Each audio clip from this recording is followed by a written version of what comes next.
We kick off the final third of the Canadian Football League regular season tonight. It's the 8-4 BC Lions and the 2-10 Winnipeg Blue Bombers under the Friday night lights at Investors Group Field. Thomas DeMarco threw for 208 yards in his first start a week ago in Saskatchewan, but it was the final 31 in a 6-play drive that set up the game-winning field goal for BC that had him the talk of the town in Vancouver. Across the other sideline, Max Hall, his fourth start in the Canadian Football League, but coming off a personal best in yardage a week ago against Edmonton at 253, a game he didn't finish due to injury. Yeah, Tim Burke's Bombers let a 20-point lead get away in overtime loss. That's the biggest squandered lead for the Bombers in 20 years, but still four points out of a playoff spot in the East, and with a win here tonight after that victory in Saskatchewan last week, Mike Benavides' team will clinch a playoff spot for the 17th consecutive year.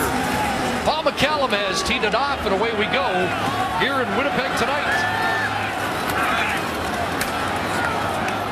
Will Ford with the return up across the 35-yard line, and Max Hall leads the Bombers offense out. Our starters to watch, brought to you by Napa Auto Parts, where custom advice comes standard. I mentioned the personal best for Max Hall. It is early in his career, just his fourth start, but put together 253 passing yards. Akeem Foster, part of that Buck Pierce trade with the BC Lions about 20 days ago. He gets the start tonight in that offense for Winnipeg, and they get Glenn January back. They're going to play 3 imports on the offensive line. They need January at that left tackle. And they grilled Akeem Foster for intel on the BC Lions defense. We'll see how that unfolds. All goes through as Reed swings it up to Will Ford, and that's a little football. And who's on it?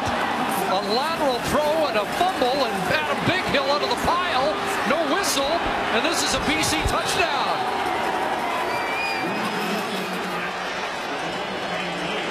I did not hear a whistle. No stoppage of play, and clearly that was a lateral on the throw behind Max Hall to Will Ford. He juggled it. And either way, whether it's ruled incomplete or not, it doesn't matter, because that's a fumble because it's behind Max Hall. He never had possession anyway. Didn't hear a whistle, scooped up. The only question is, was he down by contact? Rory Collard asked immediately for the coach to challenge. It's a scoring play, so they don't have to challenge it. He believed he touched Bighill when he was down.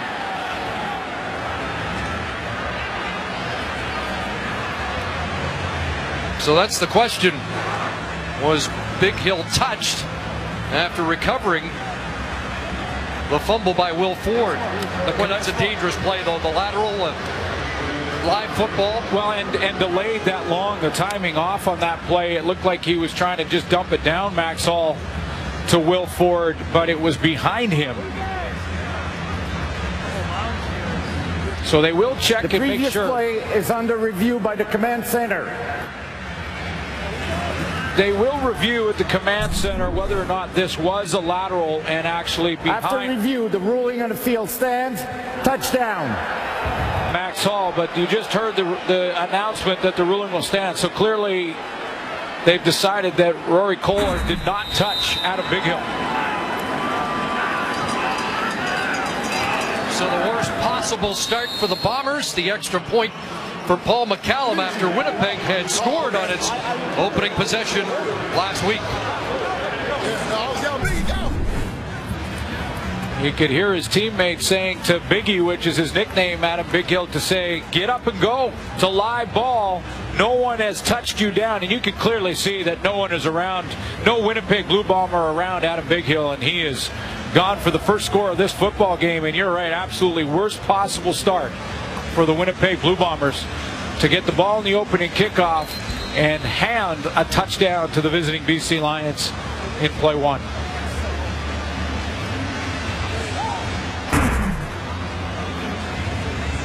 Adam Bighill, who has got a souvenir already from this game, 5th in the league in tackles. Missed some time early in the season, otherwise he'd be vying for the league lead in that department. And so the Bombers just have to hit the reset button here. Yeah, really reboot, short memory. Forget about that and just Pick it up here. Ford again. And Will Ford on the return. Gets through. Looking for a block against Corey Banks, who is able to angle him out near midfield. But Ford trying to atone for the mistake has a 44-yard kick return to give the Bombers decent field position for their second possession. Atone for a couple. He dropped that swing pass and then dropped this kickoff in the very next play, but scoops it up, shows great acceleration, hits a nice hole here, and that may help them forget about how this game started.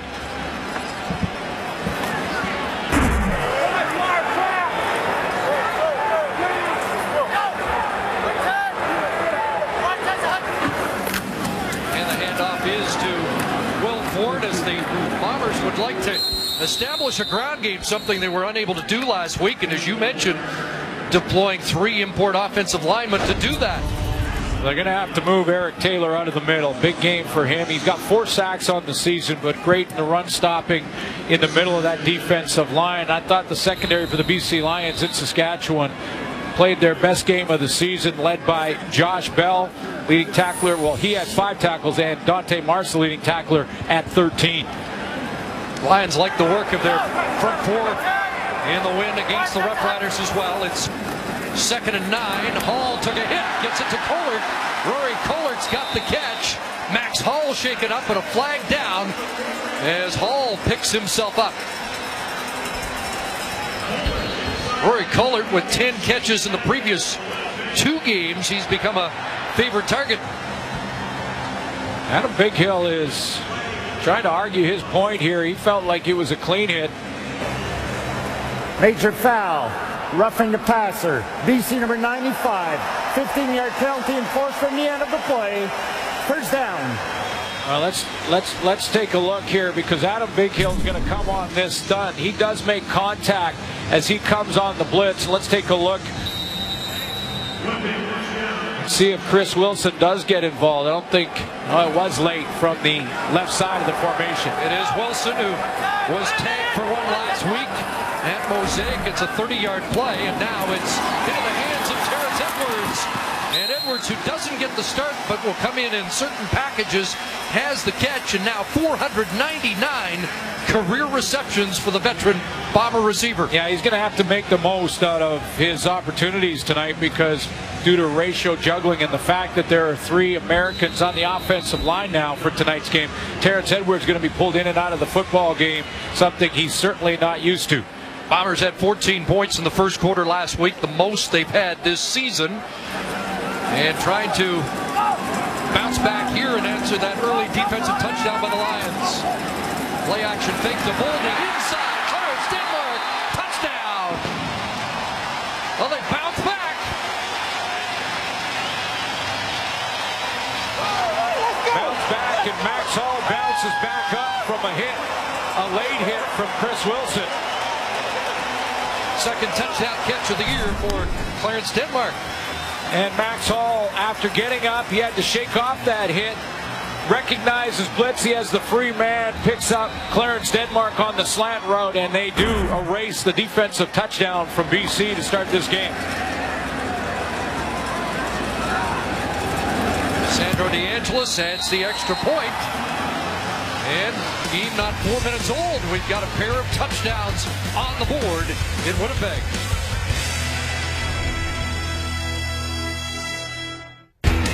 Wendy's Friday Night Football is brought to you by Late Night. Participating Wendy's open until midnight or later. Now that's better. And that's better for the Winnipeg Blue Bombers after an horrendous start. Clarence Denmark, 13-yard touchdown catch, capping a short 4-play, 54-yard touchdown drive. DeAngelis the kickoff. Tim Brown with the return. And Brown hit as he crossed the 35-yard line. James Green, Teague Sherman on the tackle. Good sign as this Winnipeg offense evolves that Max Hall had to shake off the hit from Chris Wilson. The very next play, recognized he had a blitz coming off the edge, had to throw it quickly, did to Clarence Denmark. for the touchdown and a nice answer to that early mistake.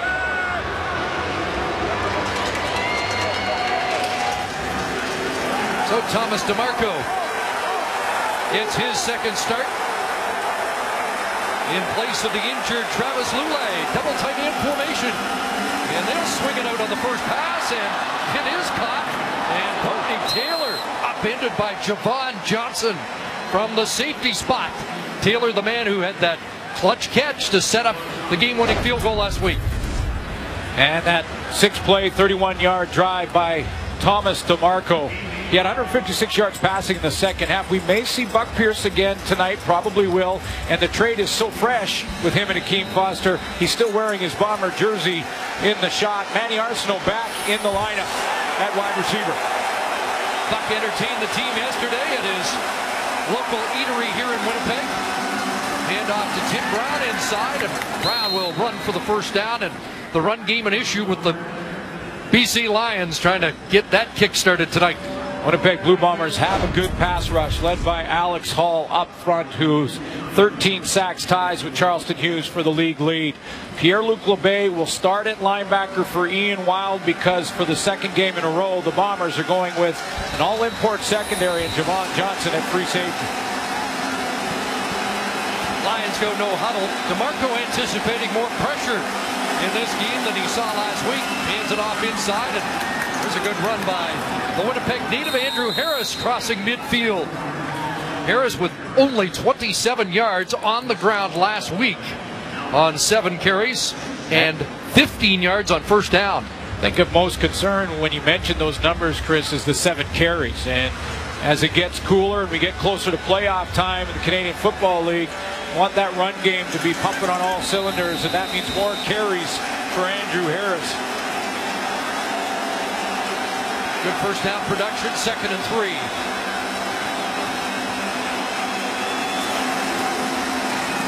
And it's Harris up the middle, and he was close to the first down, driven back. Enoch Mwamba now at the outside linebacker position, and a late flag is tossed. Enoch Mwamba solid in the middle. The team with 68 tackles. Major foul. Unnecessary roughness. Winnipeg number 47. 15 yards penalty enforced from the end of the play. Automatic first down. That's Pierre-Luc Labbé, who now moves into the middle.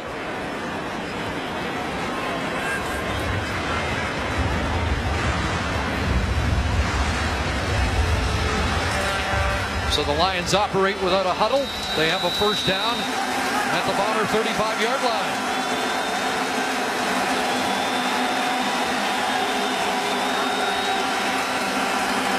Short drop and a pass in the flat. He is caught. And Sean Gore got up.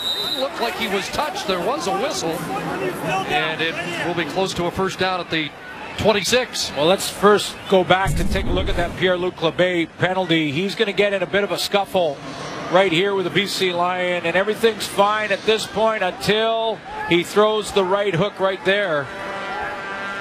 And it was that final forearm smash that cost him the penalty. Oh, I believe the Lions at that point had first down territory, at least close. Labbé, the starting middle linebacker when these two teams met in the 2011 Grey Cup game. DeMarco plunging on 2nd and short, and at the 25-yard line should have the first down. Mentioned the 156 yards passing in the second half for Thomas DeMarco, and it was that second half after watching from the sideline the second quarter for a couple of series and then coming back in. He showed so much more composure, had a chance to watch the game for a little bit, look at the speed of it, came back in, and then that final drive, just money. 31 yards, 6 plays, a third down throw to Courtney Taylor on the sideline to set up Paul McCallum for the game-winning points in hostile territory, Mosaic Stadium. Ranked it as one of his top 2 career highlights. First down again, the Lions without a huddle, and DeMarco's got a wide open Nick Moore. Touchdown, BC.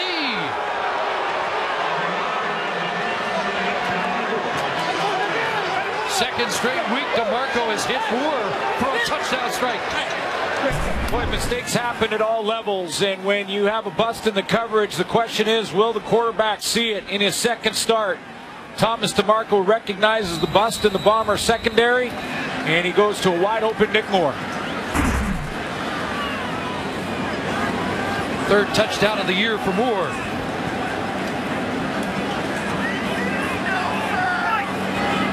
Seven plays, 73 yards. BC marches the field on their first offensive series and restores a 7-point lead here. High-scoring first quarter in Winnipeg.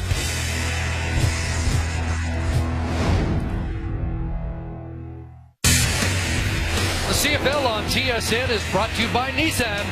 Innovation that excites. 50th catch of the year for Nick Moore.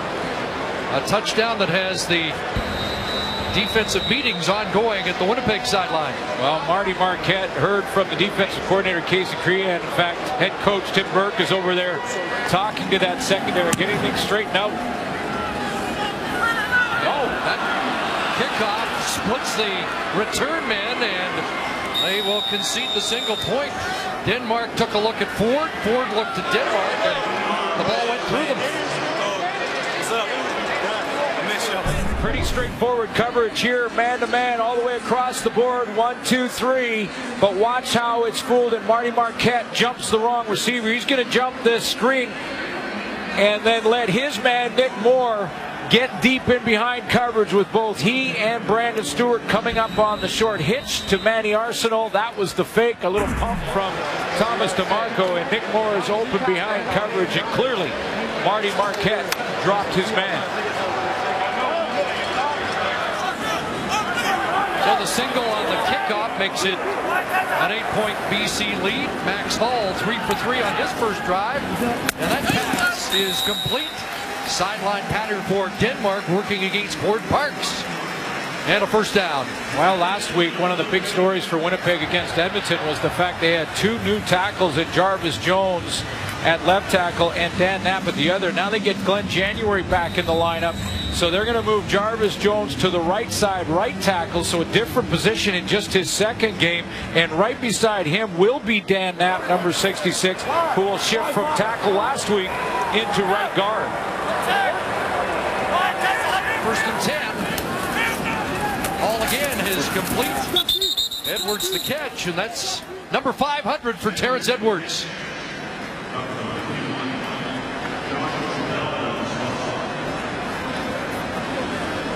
Great veteran of this Bomber team, 34 years of age. A milestone number here. Quick out timing route, and looks like Max Hall has some timing early in this game.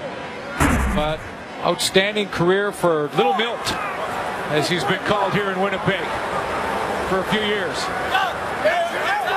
7 for Edwards, second and 3. They empty it out. 6 receivers, a big hill with a thunderous hit on Max Hall. What a first quarter for Adam Big Hill. His first CFL touchdown and a big sack that has Hall regrouping. Well, with the changes we just showed you on the offensive line, not surprised at all that BC will show some different looks and come with some pressure. And it's Big Hill off the edge, unblocked, no back to slide over and pick him up. And if he's going to be unblocked like that, then Max Hall's got to know it's coming from that side and get rid of it. 5th sack of the year for Adam Big Hill. Tim Brown from his 20. And he is taken down quickly by Enoch Mwamba. An 8-point lead as Thomas DeMarco has a touchdown pass to Nick Moore in this opening quarter.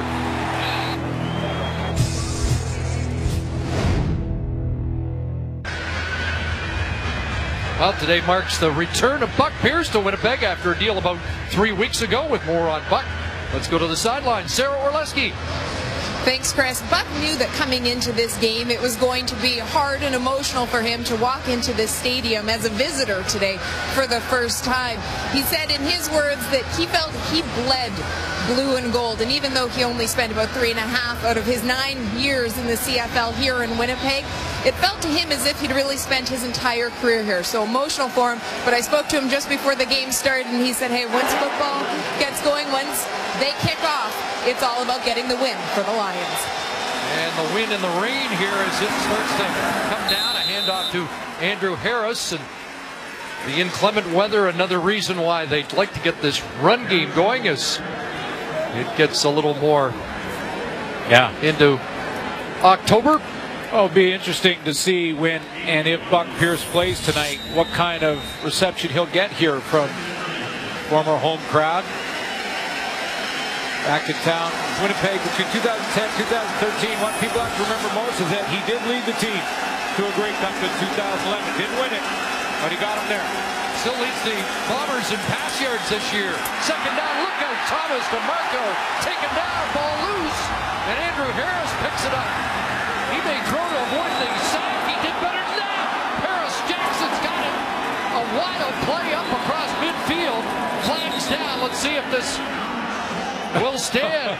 What an alert play by Harris. Well, there's got to be about 6 rules in the rule book that they're discussing right now on this play.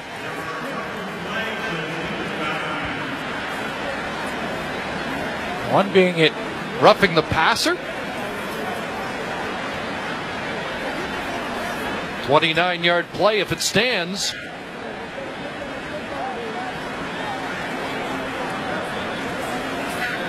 Alex Hall looked like he had a league-leading 14th sack. Well, Hall knocked the ball out the hand, Thomas DeMarco, and on the fumble, or was it ruled that his arm was moving forward, therefore a forward pass, therefore the second one from Andrew Harris, an illegal forward pass? The first foul, illegal interference on the loose ball, BC number 59. That foul will give the ball to Winnipeg. After that, major foul, unnecessary roughness, Winnipeg number 21. Will go back 15 yards from where the first foul occurred. It will be first down, Winnipeg. So it is a turnover. The Bombers are credited with a fumble recovery. Matt Norman with the interference call, and an unusual play. It gets even stranger.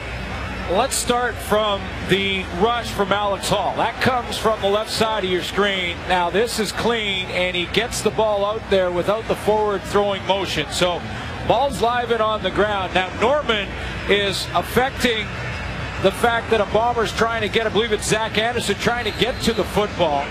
That's the first foul that gives the ball back to the Winnipeg Blue Bombers, and now this is irrelevant from Andrew Harris. The Bombers get the ball, but there was a late hit from Alex Subert down the field, an unnecessary roughness.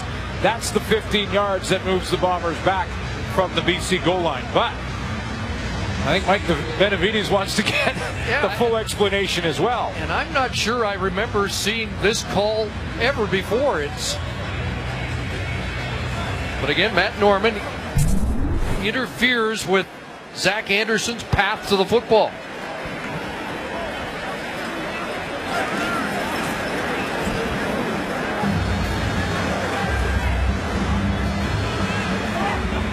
And so the rest of it, as entertaining as it was, as you mentioned, irrelevant. And heads up for Andrew Harris. Center Matt Norman on the bench. The Bombers offense will go to work. Alex Suber was called on the unnecessary roughness, so the ball is on the 32-yard line, and the handoff is Will Ford unable to turn the corner, and that's Big Hill again, tripping him up, and number 44 is off to some kind of start, isn't he? He is. Every play, it seems that we're talking about Big Hill, and they've got him lined up right on the line of scrimmage, and this time he redirects, he steps up into his man, sees that it's a running play to the outside, still has the speed to get out there and trip up Will Ford. That's number 1 against the run this season. 2nd and 10. Edwards back in the game. And all the throw incomplete. Should have been picked off. Port Parks. What would have been a league-leading 4th interception on the year. And it just looks like some indecision from Max Hall. He wasn't sure on this one, and when you're unsure, you got 4 receivers, or Max Hall has 4 receivers to that side of the field. He does have a window to throw, and it looked like Clarence Denmark, he sees Corey Banks shoot in front of him, and at the last second just tries to overthrow it and get it out of there. Almost had it intercepted. So here is Sandro DeAngelis, who missed a critical 34-yarder last week from 39 out, trying to draw it in, and he has missed. They've been talking about technique problems, and DeAngelis has missed, and Enoch Mwamba will bring Tim Brown down at the 10, but Sandro DeAngelis now just 8 of 12, and it remains 15-7 BC.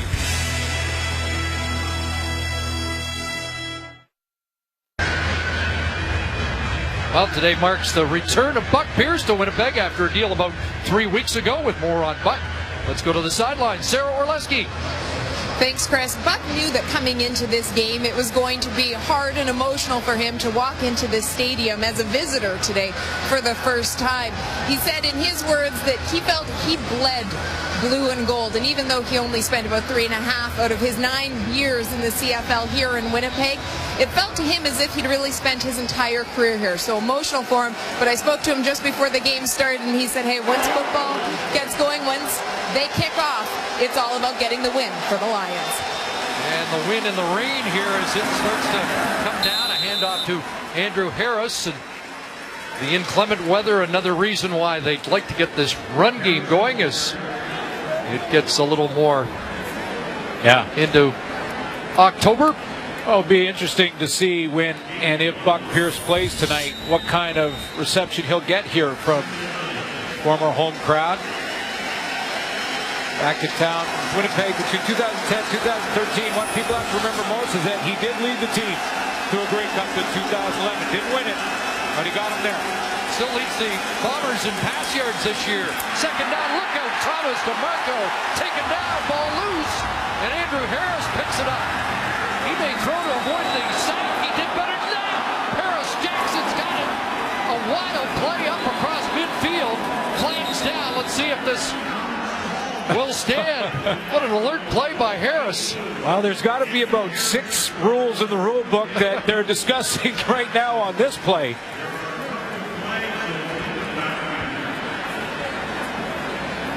One being it roughing the passer. 29-yard play if it stands.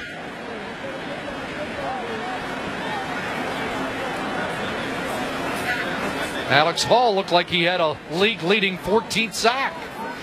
Well, Hall knocked the ball out the hand, Thomas DeMarco. And on the fumble, or was it ruled that his arm was moving forward, therefore a forward pass, therefore the second one from Andrew Harris, an illegal forward pass? The first foul, illegal interference on the loose ball, BC number 59. That foul will give the ball to Winnipeg. After that, major foul, unnecessary roughness, Winnipeg number 21. We'll go back 15 yards from where the first foul occurred. It will be first down, Winnipeg. So it is a turnover. The Bombers are credited with a fumble recovery. Matt Norman with the interference call. And an unusual play. It gets even stranger. Let's start from the rush from Alex Hall. That comes from the left side of your screen. Now this is clean, and he gets the ball out there without the forward throwing motion. So ball's live and on the ground. Now Norman is affecting the fact that a Bomber's trying to get, I believe it's Zach Anderson, trying to get to the football. That's the first foul that gives the ball back to the Winnipeg Blue Bombers. And now this is irrelevant from Andrew Harris. The Bombers get the ball, but there was a late hit from Alex Subert down the field, an unnecessary roughness. That's the 15 yards that moves the Bombers back from the BC goal line. But I think Mike Benavides wants to get the full explanation as well. And I'm not sure I remember seeing this call ever before. But again, Matt Norman interferes with Zach Anderson's path to the football.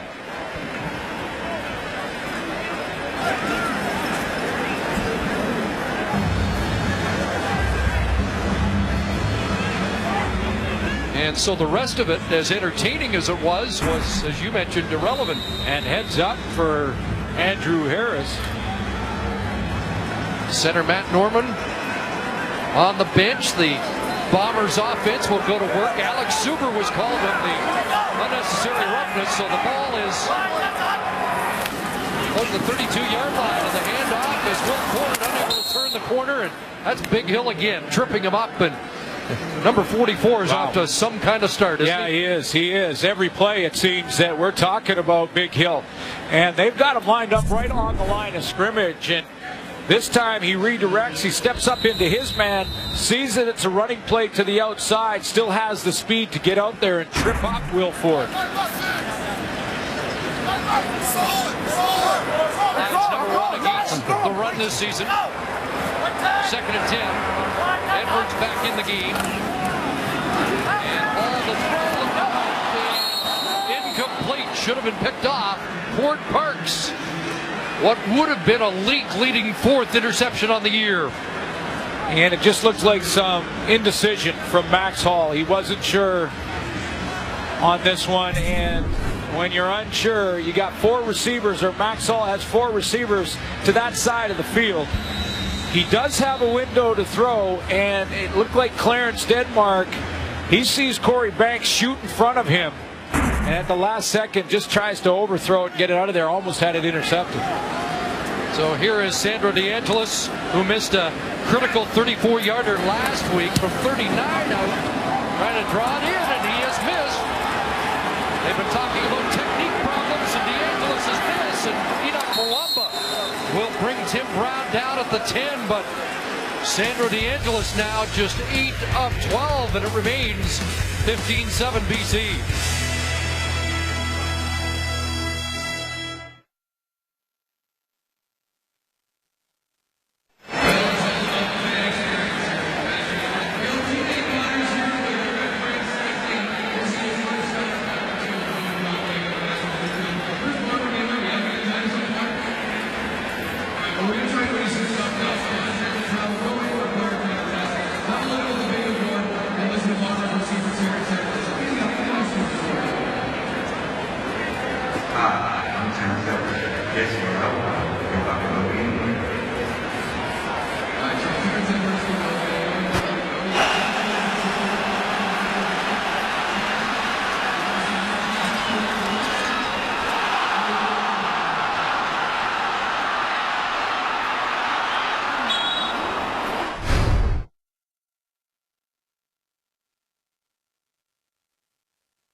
Well, this was the scene a week ago when it looked like the Eskimos were running out of time.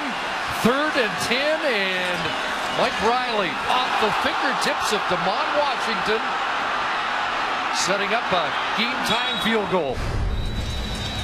Tim Burke talked without hesitation about the mistake made by DeMond Washington. Well, that secondary had an opportunity for 2 or 3 interceptions, and the fact they didn't get any came back to haunt them. There's a good run for Andrew Harris once again on 1st down. 11 yards for Harris. A lot of people wondering about how that would affect DeMond Washington when Tim Burke basically said, yeah, it was a 3rd down play and Washington should have knocked the ball down. Now, when you look at the replay once more, a tough play even to knock it down in that position, but either way, the Bombers again found a way to lose that football game. See if they can break that habit tonight. 1st down for Thomas DeMarco. Look out, he is crushed. Zach Anderson gets home, and Anderson has his 7th sack of the year. That's now 34 sacks for the front 4 of the Winnipeg Blue Bombers, tops in the league. Well, nothing fancy about this rush either. It's going to come right through here, which is the A gap, and it's right over Dean Valley, who takes a step wide and then loses inside leverage on Zach Anderson, and he gets there. Every member of that front four starting has at least 6 sacks this year. Loss of 7, second and 17. Marco with more time. It's Courtney Taylor. There's Devon Washington. Taylor got away and now fumbles it. And in that pile-up, who's got it?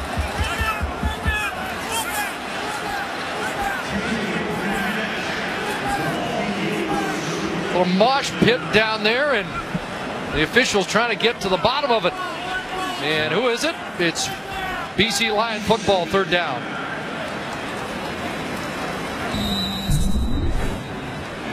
Yeah, Courtney Taylor had a long way to go to get the first down. It looked like the hit coming from behind, and Kenny Maynor is the guy who forced the fumble. Is this the strangest first quarter we've had this year? It's different. It's different. It's that time of year, though. Paul McCallum to boot it away. It'll be Javon Johnson near midfield. And he will end up right at the 55-yard line. Good field position for the Bombers in the final minute of this opening quarter. Well, Max Hall and this Bomber offense got to figure out a way to block up Adam Big Hill. Because in this first quarter, Big Hill has been all over the field. He's lined up right on the line of scrimmage, and the Bombers haven't found an answer to slow him down. Having said that, nice completion percentage for Max Hall. He's taken a couple of hits and sacks as well.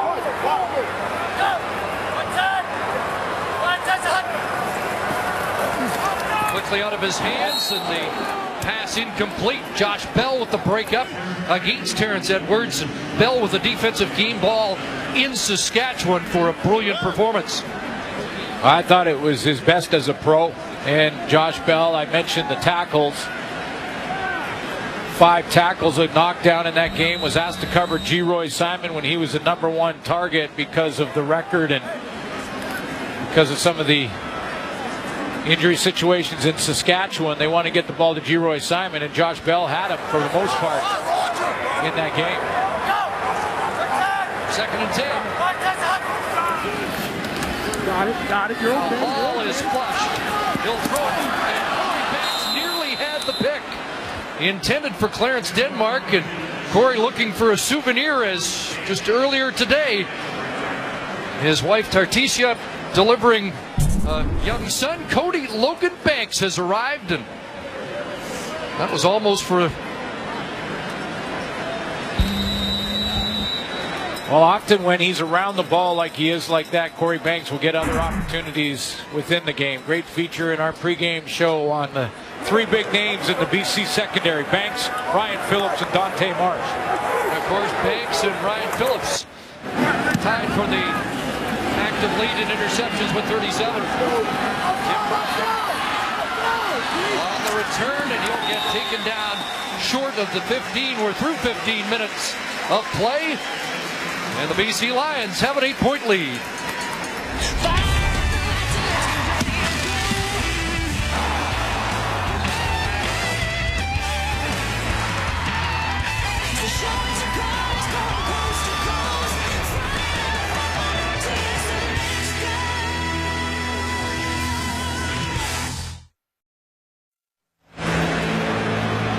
Well, you knew this might be different when there was a defensive touchdown on the first play from scrimmage. Here are the numbers through 15 minutes. Well, the Winnipeg Blue Bombers wanted to run the ball more with three imports on the offensive line. Haven't been able to do that tonight. And when you take a look at Max Hall's first quarter, he did have an answer, a nice drive after the mistake that led to the BC defensive touchdown. But he's been a little sloppy with the football. The BC Lions in that first quarter could have had probably 3 interceptions. They dropped it. 2 quarterbacks with 6 career starts between them, so you think defense is going to have their say in this game, and for the most part we saw that in the opening quarter. Well, a couple sacks for the Winnipeg Blue Bombers, 1 for the BC Lions. Adam Big Hill has been all over the football field defensively for BC. down drives offensively were aided by roughing penalties.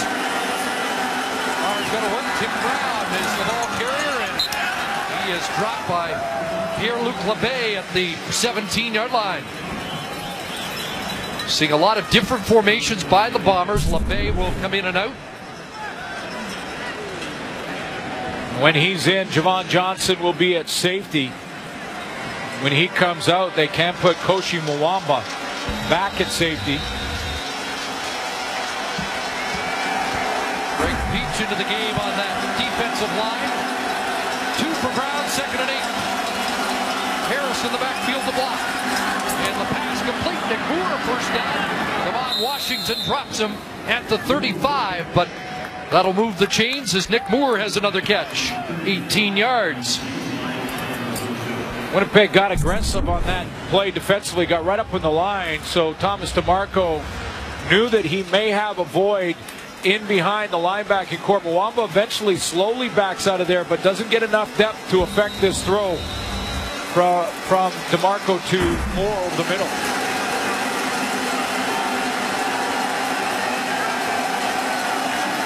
First and 10, and he'll take a shot deep and stretched out, and Courtney Taylor made the catch. Another terrific catch for Taylor, who's been on fire of late. 30 yards on the gain, and Courtney Taylor's going to go to the sidelines and take a knee. Well, he really had to extend to get underneath that throw.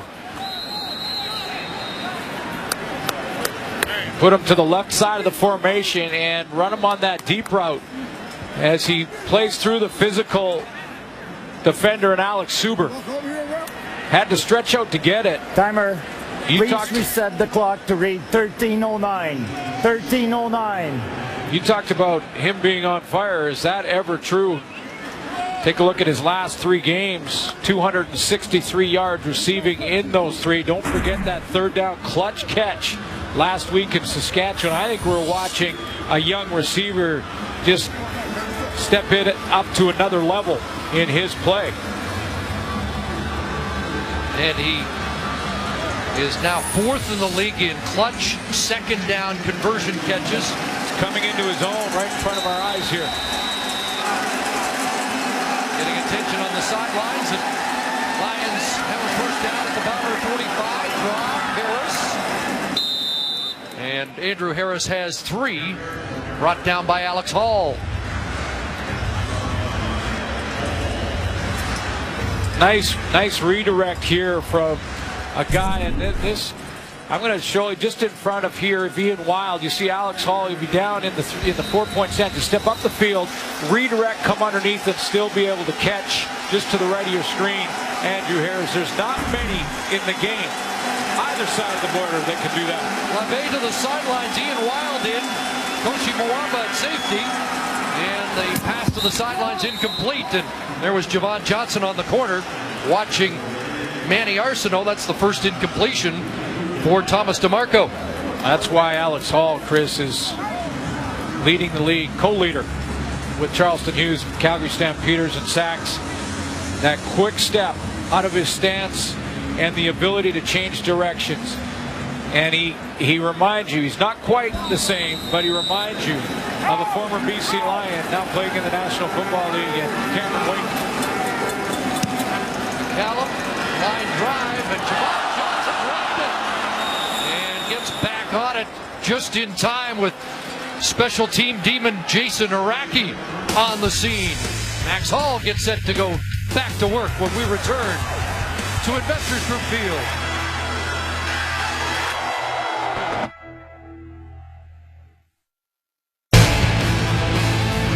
CFL on TSN continues tomorrow with a doubleheader. First up, Stampeders take on the Tiger Cats in Guelph, followed by the Argonauts kicking off against the Eskimos. Live coverage gets underway, 6 Eastern, 3 Pacific here on TSN. Hope the Argo bus arrives without incident. Little fender bender on Highway 2. That's the first thing that's gone wrong on the road trip for the Argos, so I think. Max Hall into the hands of Aaron Kelly on the hitch. And Kelly up across the 25 has a first down. an unusual set there, Suits, as we saw most of the receivers on the sidelines in the break, while the offensive lineman and Max Hall were in the huddle. Well, it's sort of the chess match that goes on that the Winnipeg Blue Bombers don't want to declare in the break what the personnel grouping is. They go out there and throw Aaron Kelly in with Terrence Edwards. Now it'll be a different group, and in the breaks they'll huddle up on the sideline. That time they did get a little bit of a cushion for Aaron Kelly. 13 yards of first down, and now into the hands of Will Ford. And couple up the middle, not much.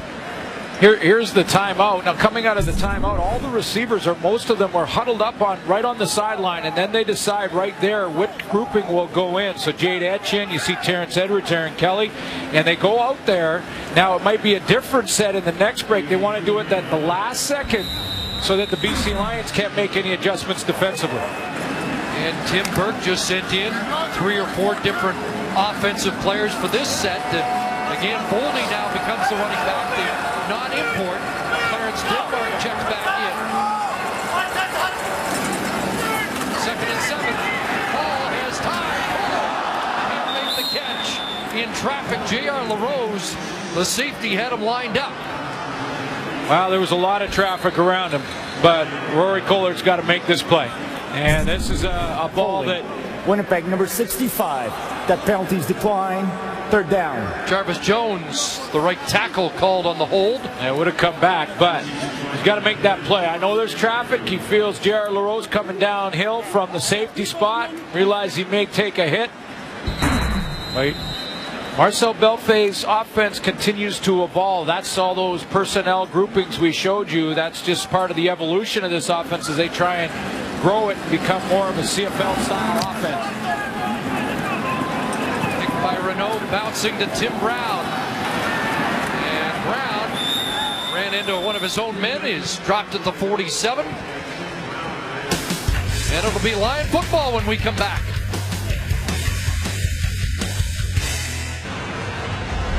Well, Thomas DeMarco, the latest quarterback in Wally Buono's arsenal over the years. And he's had some good ones, obviously. It is a quarterback factory, as it was in Calgary. Yeah, Wally Buono ran things with the Stampeders. A magic touch for Wally Buono, a guy who understands the intangibles at the quarterback position. Those guys that are true leaders, the stuff that you can't measure. Instructions for DeMarco to keep things simple. And you know, when you think about it, not all the guys on that list were, quarterbacks that were around the league like KC Printers for more than a couple of years, but there's 2 parts to that. One, Wally Buono finding that talent, those intangibles, and that leadership quality that you need in a quarterback, but also managing the quarterback spot once he gets them and getting the best out of the quarterbacks while they're with the football team, whether it be Buck Pierce, Dave Dickinson, KC Printers for a couple of years, or now we'll see Thomas DeMarco. 2nd and 10 for BC. And they'll screen to Harris. Harris with the cutback on the tackle at midfield. And that looks like it should be about a yard or 2 short of the first down. And there have been people, and Mike Benavides is one of them, and he's not comparing DeMarco to Dave Dickinson as far as career goes, and not close yet until he proves a lot more, like Milt Stiegel said in the pregame show. But he says he has a lot of the same qualities. Real cerebral guy who does a lot of homework, understands the concepts, undersized, great accuracy and timing, poise in the pocket. A lot of the attributes that Dave Dickinson had as a player. One of his first tough decisions of the game, Benavides electing not to go for it on 3rd and a yard and a half. And so McCallum on to pin the Bombers. Devon Johnson up around the 15 and nowhere to go as McCallum angles another inside the 20. Max Hall try and cut into this Lion lead when we come back. Well, what a game it was for Dante Marsh last week. 13 tackles in the game, which tied a BC Lion Club record. With more on the Veteran Corner, here's Sarah. Well, Chris, I spoke to defensive coordinator Rich Stubler about Marsh and about that game, and he said he thinks that actually the 34-year-old Marsh has had his best seasons the last couple of years. He's reinvented himself. He's really become a student of the game, no longer just relying on his talent alone, and that's something that defensive backs coach Mark Washington reiterated. Washington played with Marsh for 4 seasons. He said that he has really emphasized working on learning the plays, on doing the extra studying, and it's paying off. It's allowing him to extend his career. Almost an interception and touchdown for Cream Smith, and he wished he had Dante Marsh's hands that time. Yes, he does. Yes, he does. He does a nice job coming right off the edge to just jump up in the air and knock this throw down from Max Hall, and tip it up in the air, but now just has to hang on to it. Could have just stepped into the end zone. And it goes as a knockdown.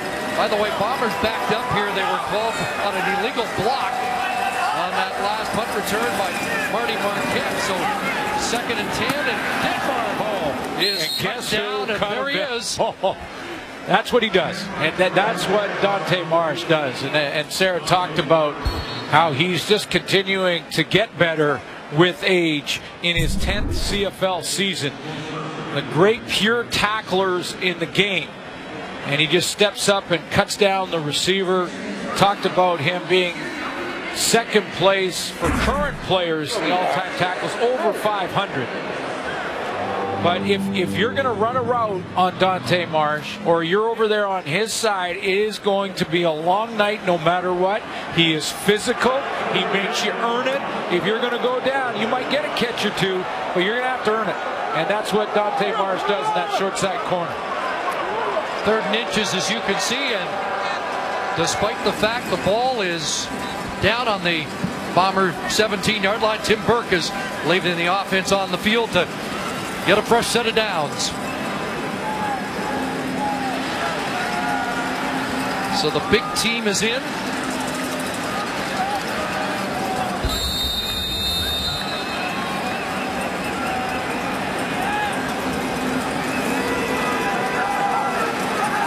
And it is Boltis.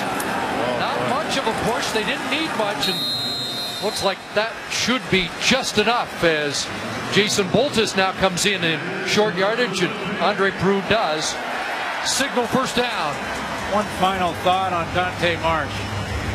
This is a team with Solomon Elamimian, middle linebacker, and Adam Bighill at a linebacker spot, along with Corey Banks up there in the box. And Dante Marsh ranks 2nd on the team with 54 tackles from the corner spot. He looks for the contact. He searches out the contact.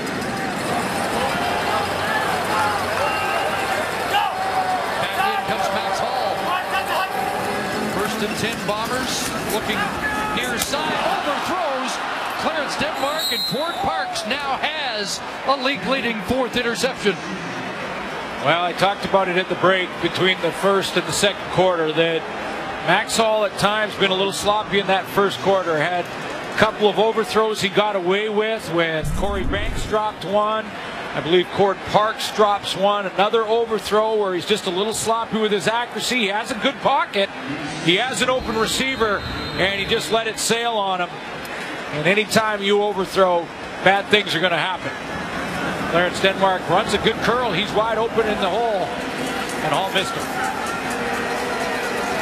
The mistakes he was trying to eliminate this week after last week's game. Andrew Harris stacked up inside. There's LeBay with another tackle. Pierre-Luc LeBay keeps playing the way he is right now in this game. Might give Tim Burke some options that he doesn't have to juggle. Now Ian Wild is kind of the casualty of this process. Pierre-Luc LeBay has 4 tackles already in this game. Slides right into the hole there nicely. So 2nd and 9. Here comes the blitz. DeMarco gets it away. Looking for Nick Moore. Incomplete. Marty Marquette on the scene defensively.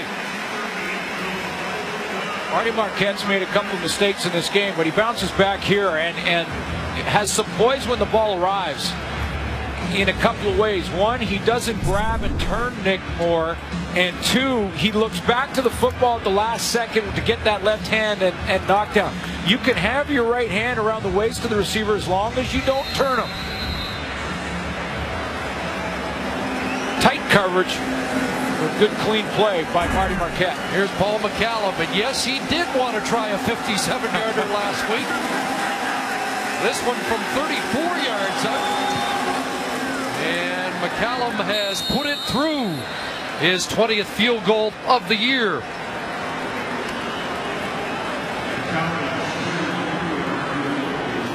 Well, Thursday night in this undercover game, there are no rules. CTV's new series, Played, starts Thursday at 10 on CTV. Well, we talked to Paul McCallum, who was lobbying last week to try a 57-yarder on that 3rd and 10 situation at Mosaic. He said he kicked one from 59 yards in the warm-up, felt good, and thought that Mike Benavides was going to try a Hail Mary. Benavides said, no, we're going 3rd and 10, and made a more manageable 45-yarder to win it. That was the big catch by Courtney Taylor on the 3rd down throw, and made it a lot easier field goal for Paul McCallum. Walk-off field goal and win for the BC Lions against Saskatchewan. But boy, was it ever a great throw and catch. Thomas DeMarco, 3rd down, game on the line, crowd going crazy and super loud. He had pressure in his face, hits Courtney Taylor, and that put Paul McCallum in a lot more comfortable field goal range to win it. So it's an 18-7 lead for BC as McCallum kicks it off. The Bombers trying to get beyond the 35, and they won't do it. Trying to spring Will Ford, who we saw the Banjo Bowl of a 98-yard return. Max Hall, see if he bounces back after that interception. His 6th of the season. Now, this is an important drive for a couple of reasons for Max Hall. One is, I'm sure Tim Burke is wondering if he should maybe take a look at Justin Goltz in the second half if Max Hall continues to struggle. I mentioned he got away with some throws in the first half. Or excuse me, Jason Boltis is in the second hole right now. Here's Ford. Up the middle for Will Ford that time, and they feel like that will help Max Hall if they can get that ground game going. And in fairness to him, he is playing against a defense that's averaged just 18 points against in the last 2 games. And when they give up 19 points or less over the last 3 years, they are 21-0. That's how tough this defense can be to play against. So they give Max Hall a little more time out there to try and figure them out a little bit. Number 1 against the run, number 2 against the pass, number 1 in yards allowed. Hall looking up top for Aaron Kelly, and flags fly. Dante Marsh. That time the coverage was too sticky. Yeah, and he didn't get a chance to turn around. And Dante Marsh kind of laughing because he knows he could have. Pass interference. BC number 31. Automatic. First down. But remember when we showed you Marty Marquette in the end zone on Nick Moore, how he turned at the last second, looked back to the ball, and didn't twist the receiver. Well, watch this time. Dante Marsh gets a little bit of hand. He's got to fight through that. The hand fighting's okay. Now, he did get the head around late, but as he was doing it, he was moving into Aaron Kelly, pushing him outside, not allowing him to get back to the football. 31-yard penalty, just the 4th pass interference call against the Lions this year. Kelly out of the hands, and there is Dante Marsh with the block, and it's going to be a pick 6 for the veteran. 29th career interception, almost on cue. 80-yard return for the 10-year veteran. Well, and that's why when you talk about him, and Sarah talked about him on the sideline, that Dante Marsh is such a great pro. He has a penalty for pass interference in the very next play. That penalty is gone. He gets rid of it, Short memory, comes back, jumps the timing out, and goodbye. Dante Marsh, pick 6. Third career touchdown for Marsh, who thought he had one a couple of weeks ago, was ruled out at the 3, and that eventually led to the Lulay touchdown and injury. No question about that one. Second defensive touchdown of the game for the Lions. They have 3 on the year. And the veteran adds to his trophy case.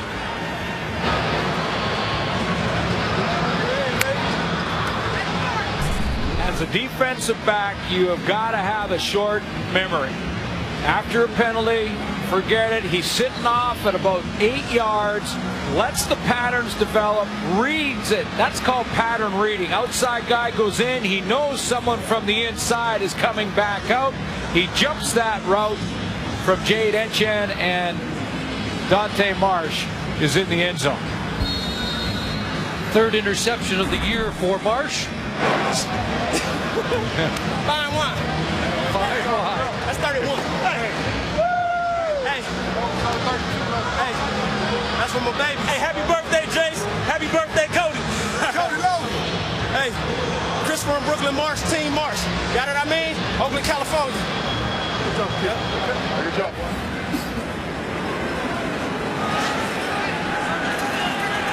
Well, we featured them in the pregame show. Phillips, Banks, and Marsh moving on up 2. Yeah, the law firm of Marsh, Banks, and Phillips. Got it going on. Tim Croc back in the lineup with a special team tackle. Dante Marsh will go back to work, and will Max Hall throw in his direction?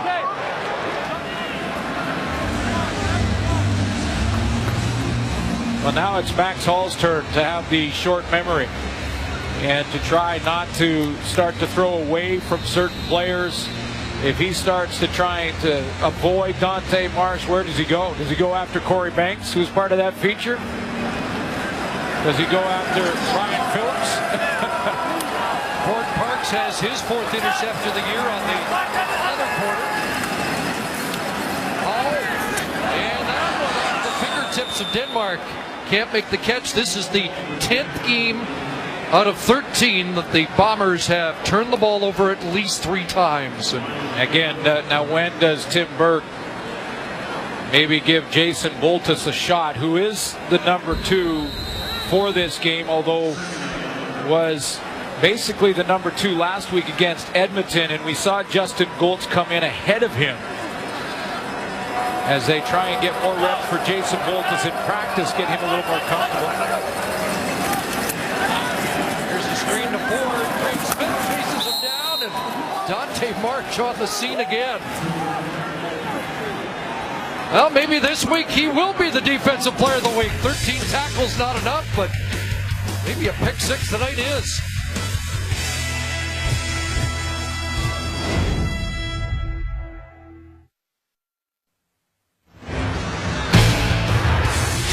Live the half coming up. Paul Avalise will show you in the coach's playbook. We'll go over that strange call that gave Winnipeg the football on that fumble recovery, and on 3 downs they'll talk about free agent quarterbacks and who would be the right fit in Winnipeg.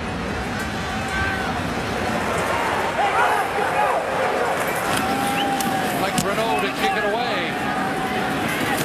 Tim Brown at his 45. Up over midfield. And James Green, a special team tackle. Thomas DeMarco with last-second instructions from Jacques Chapdelaine. Completion percentage at 70. 105 yards in this first half, and some time to add to that total. Has looked very good.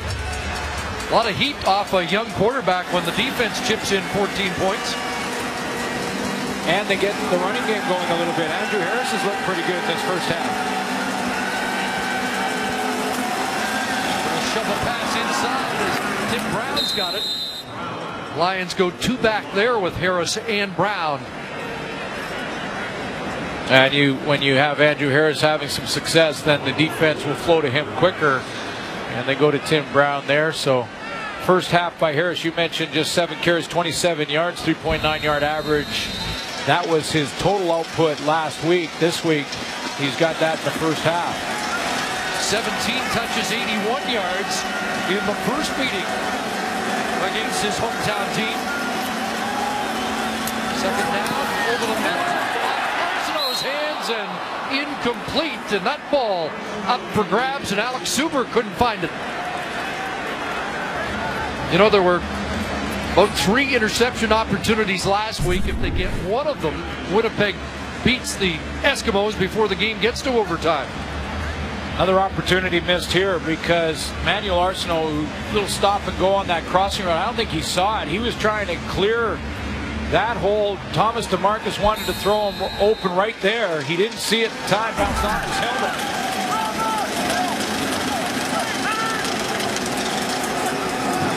Here's McCallum, who's been a master this year of pitting. And this time doesn't get the bounce he was looking for. And instead it will be a ruse for the Lions, a 50-yard single. And that is the first single of the year for Paul McCallum, which is an indication about how effective he has been in not kicking into the end zone. Well, you know, his average not up there with the top guys in the league at 41.2, but still one of the best directional kickers in the league, and solid when it comes to field goals, and obviously great for the roster and the head coach when you have one guy that can do both jobs, but his directional kicking second to none.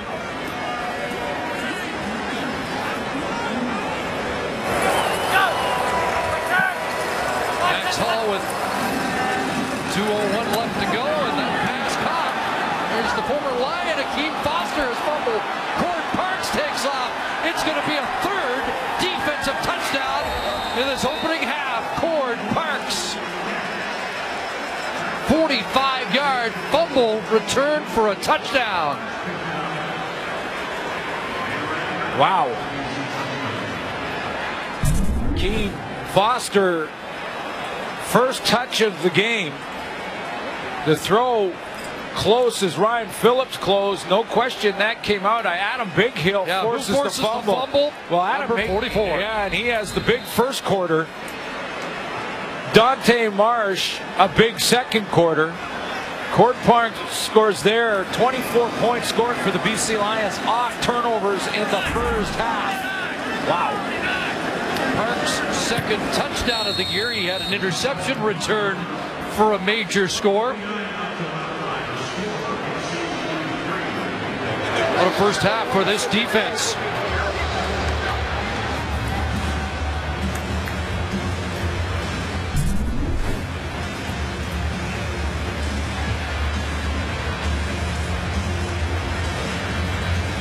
Combination routes with the 2 receivers on the short side of the field, and Foster coming inside on the underneath route was open. Ryan Phillips closed there and didn't get there in time. He made the catch, but then just didn't secure the football. Hit from behind by Adam Bighill. Hey, I'm so hot. That's way to be special. I'm so hot. Hey, what up, everybody back home? Hey, Well, look, I tried. Daddy love you. Hey, and I love this guy too. Hey, shout out to the kid, baby. Happy birthday, baby. Love you. So Big Hill fumble recovery for a touchdown, a forced fumble. Cord Parks an interception, fumble recovery for a touchdown. Dante Morris just blowing people up, interception for a touchdown.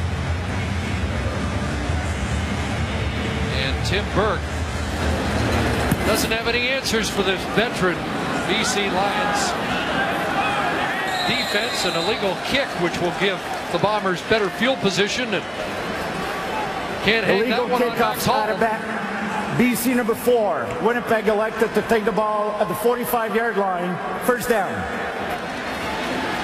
But in a long season, this might be the longest first half.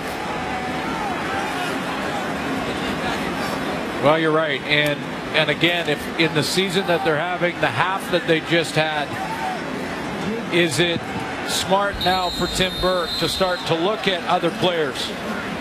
and Jason Boltus. Not that that was Max Hall's fault on that last play. That was all on Akeem Foster.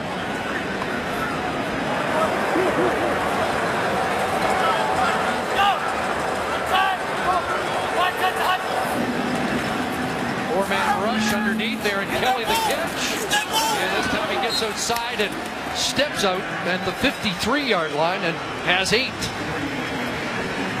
Kelly, one of the few bright spots, an addition that has contributed. 5th game for Aaron Kelly. Came into this game with 13 catches, 236 yards. And no Chris Matthews again tonight. Still trying to return from injuries, so Aaron Hill gets more opportunity. Or Aaron Kelly, I should say. 2 catches tonight for him, and Will Ford straight ahead, and he'll have a first down to the 48. The last time these two teams played, Chris Matthews had 7 of the 13 catches in the game. Well, just tough season for him, but Max Hall trying to get a little bit of positive momentum here. Something positive before they go in at halftime.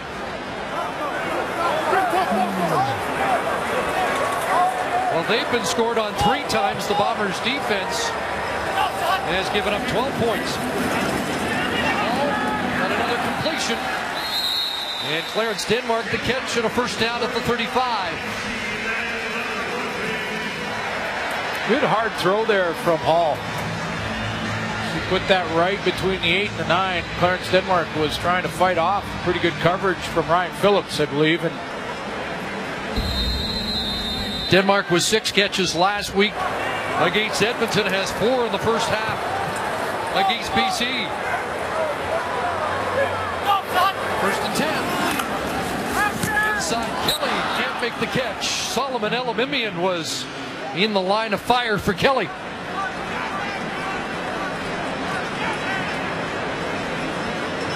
So it'll be 2nd and 10.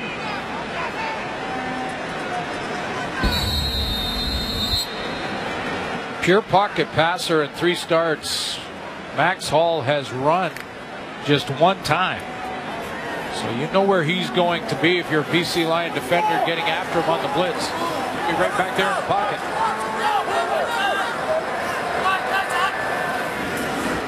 Here they come. Hall gets it away. Looking deep. It's a touchdown.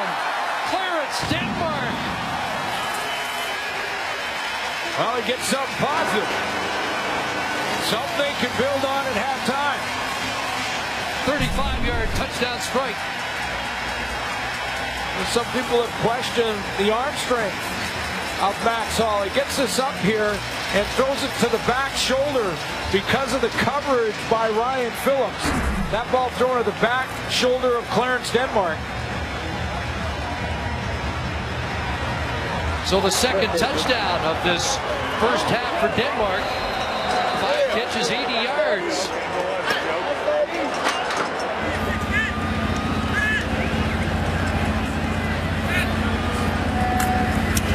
Extra point from DeAngelis. And it's 33-14.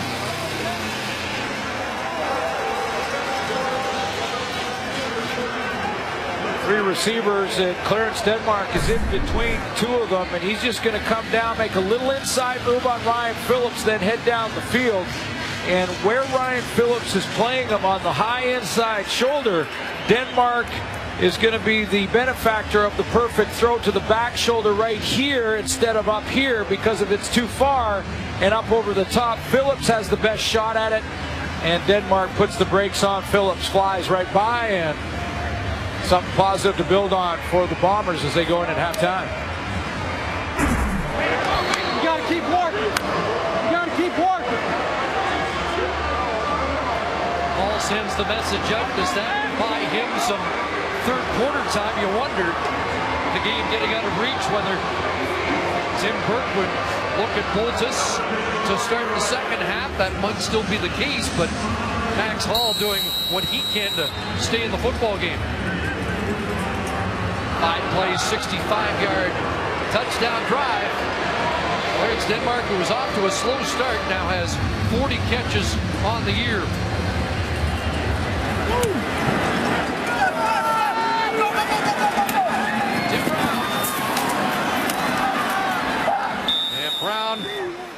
tackled again by former Manitoba Bison Teague Sherman. By the way, the Bisons here tomorrow against the Regina Rams. A 1 o'clock start in CIS action at Investors Group Field. I don't think for a minute that the BC Lions are going to sit on this lead going into halftime. They've got time to possibly find field goal range.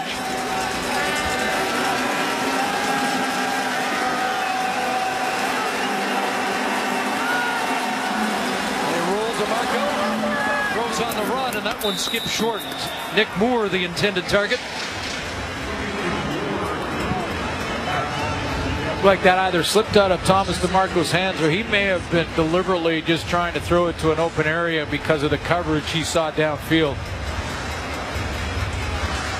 It didn't look like he really had an open receiver. And a guy noted for a strong arm, quick release for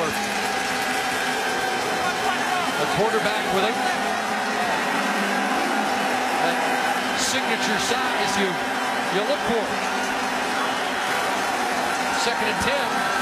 Stands in. And the catch made by Paris Jackson, who gets a start in place of the injured Marco Iannuzzi, who was shaken up on the final kick return of that game last week at Mosaic. Jackson short, so the Lions will punt, and Bombers will get the ball back one last time in this opening half. DeMont Washington goes back for Winnipeg.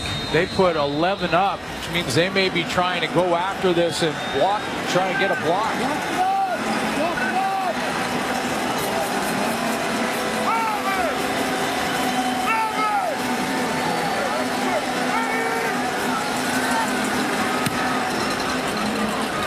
Wobbling kick, DeMont Washington onto it at the 30, but lost his footing and is taken down quickly. Jordan Matichuk, the long snapper for the Lions, first man down. Yorkton, Saskatchewan native. And on that punt, Kenny Maynard got through, but was picked up by the personal protectors, and the punt was able to get out of there. So last week, 22-23 seconds to go at the 30-yard line. He elected to take a knee and go to overtime. That was with a quarterback coming in cold. See how aggressive they are here after a week of criticism for playing it safe. Over the middle forward. Warren Pollard puts his head down and he'll march to the 49-yard line. 15 seconds left. There's your answer. They're going to go after it. Throw right down the middle. Nice looking play, and all of a sudden Max Hall, it's almost like he said after the 24th point scored against the offense on the turnovers, he just thought, you know what, let's just go out there and play ball and stop thinking so much. Let's try and outscore that defense. Yeah. Take a shot here, and this one overthrown. Wanted to hit Denmark once again. 5 seconds to go, so they'll either have to Hail Mary or execute very quickly to get into DeAngelis range.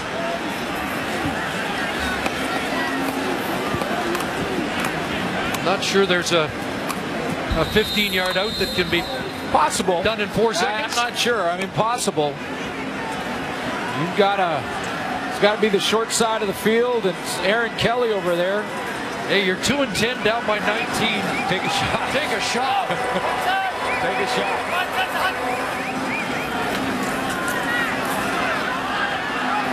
Go underneath. Little hook and ladder, maybe no. Tackle there by who else but Adam Bighill to end the first half. 3 defensive touchdowns by the BC Lions. 33-14 at the half as we join Dave.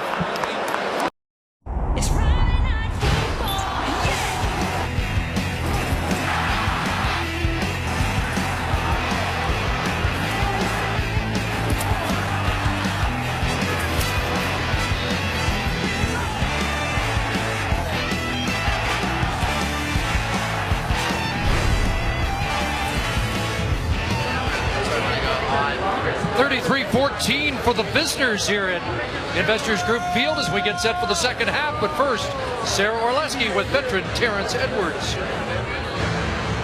Terrence, you reached a milestone in that first half with your 500th career catch, but as a whole, this offense struggled in those first 2 quarters. What's the first step to turning it around? Struggle is not turning the ball over. We gave them 21 points, and that's directly effect from us. So when we didn't turn the ball over, we moved the ball pretty well. So just can't turn the ball over and give a team 21 points. You're never going to win like that. You were very frustrated after the Edmonton loss last week. What was the mood like at half? It was good. Everybody just pumping each other up because we know that we could come back. We was down. We was up 20 points last week. Now we was down 20 points. So let's see, can we come back like Edmonton did against us last week? Thanks, Terrence. No problem. Thank you. Well, clearly that was the message from Tim Burke. Hey, last week we gave up a 20-point lead, lost a game we should have won. We can do it this week. Turn the table on BC. Second half underway with Tim Brown on the return. Take it down up around the 39-yard line. 13 defensive touchdowns this season in the Canadian Football League. We had 3 by the Lions in the first half, and they've tied Montreal for the lead with 4. Here comes the Lions offense. Take a look at that offense and some of the leaders in the first half for BC. Nick Moore, a couple of catches and a touchdown. 7 touches for Andrew Harris. It felt like a more productive half for Andrew Harris than the numbers show. And there's Thomas DeMarco, 117 yards, no interceptions. Didn't throw one in Saskatchewan either. Lions were clean last week, and here's Brown. Desjardins finally wrestles him to the turf up at the 45-yard line, close to 7 for Tim Brown. And we've seen a little bit more 2 back by the Lions tonight as Brown shares some of the duties, just 10 carries coming into this game. Good change of pace, tailback. 3 carries for Brown on the evening. Sets up 2nd and 3. And Andrew Harris is stopped behind the line of scrimmage. Kenny Maynard with the defensive play. I mentioned this last week, and I'm going to mention it one more time because it's just an inexperienced and young quarterback who, as you see, Kenny Maynard will not respect at all the fact that Thomas DeMarco on this fake can pull the ball here and take it wide. I mean, if he does, he runs inside of a real high defender for the Bombers and probably picks up the first down. 4th 2 and out of the night for the Lions. Good boot by McCallum. Javon Johnson back at his 15, and he'll be taken down just across the 20. It's going to be Jason Boltus at the controls when we come back.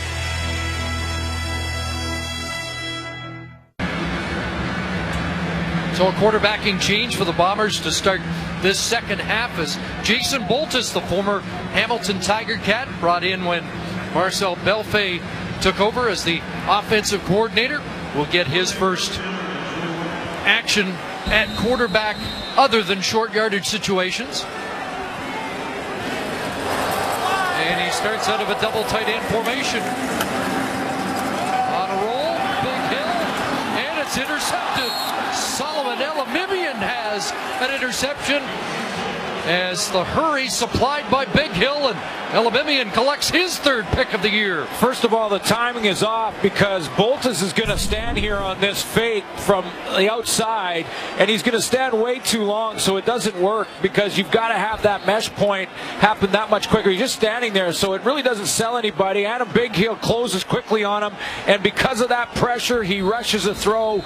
Should have thrown it into row 2 here at Investors Group Field and throws it right to Solomon Elamimian. Now Terrence Edwards talked about protecting the football. That's the 5th turnover of the game.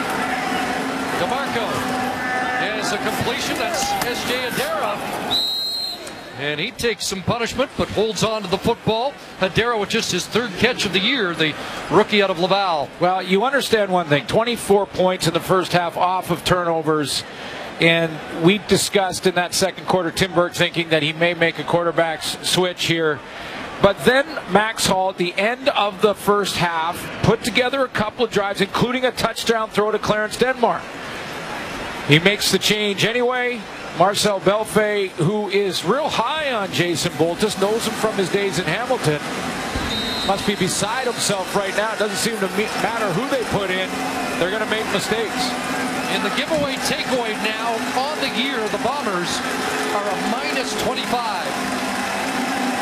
First down, and they hand it off to Harris. Andrew Harris crashing down inside the 10.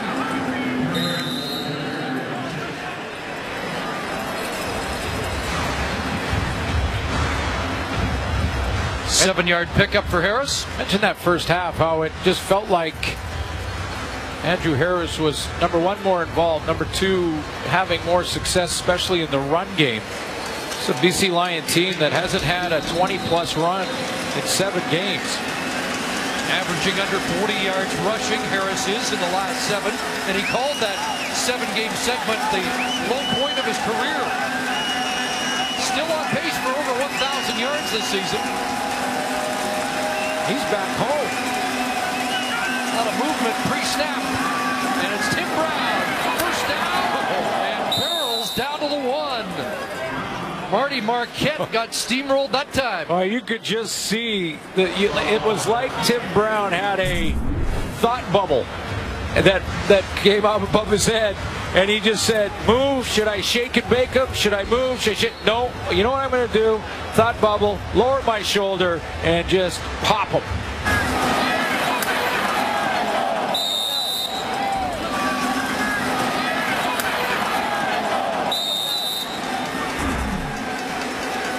So Brown gets it down to the 1-yard line. First and goal.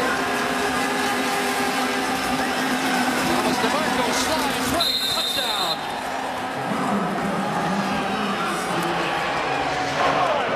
Second touchdown of the year for DeMarco. Not a lot of resistance down on the goal line from the Winnipeg defense.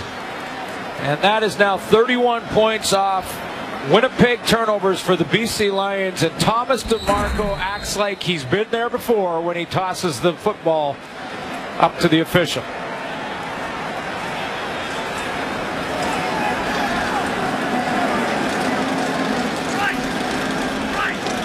That'll be a season high of points off turnovers surrendered by the Bombers. Early touchdown here, and the Lions have put 40 up early second half.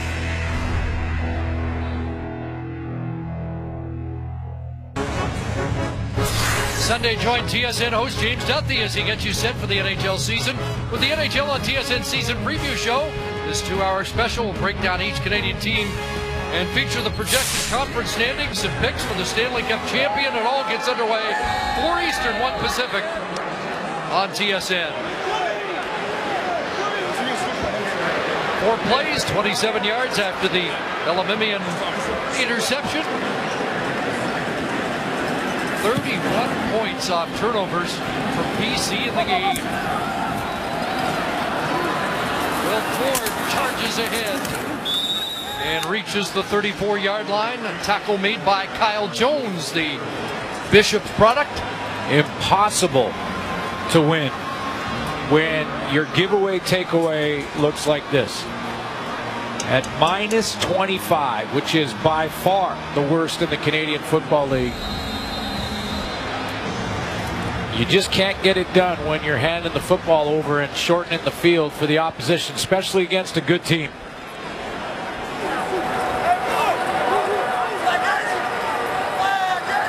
So Boltis back. Hands it off. And some blocking on the hill, but Adam Bigfield with another Big Hill, another tackle. Will Ford, the ball carrier. He had 5 tackles in the first half. The fumble recovery for a touchdown. And Mike's playing Winnipeg too. He had 8 tackles against them the first time these two teams met. Leads the team coming in. had that tough injury, and he's still 5th in the league in tackles. Well, you know, and I think it took him a couple of games to get over the injury to where he was really flying around again, but he is tonight. 2nd and 10. Boltis on a roll. Cream spent in pursuit. And that pass incomplete. So a 2 and out for the Bombers on the second possession of this second half with Jason Boltus at the controls. I talked to Marcel Belfay last week about Jason Boltus. He said, you know, I'm high on the guy. He's real athletic. He can move around, maybe bring that dimension. We could see him on the roll there. But both the quarterbacks, whether it be Max Hall or Boltus in his first couple of tries, just their accuracy has been an issue tonight.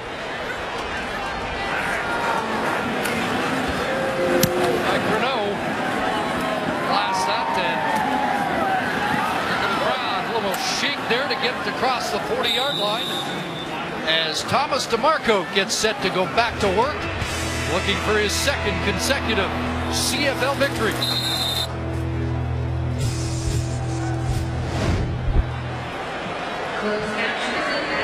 Our sack tally brought to you by Purolator, tackling hunger across Canada. Check. Let's get to 1,000,000 pounds, but right now the Winnipeg Blue Bombers have a 2-1 advantage, and Alex Hall has a league-leading 14th in this game tonight.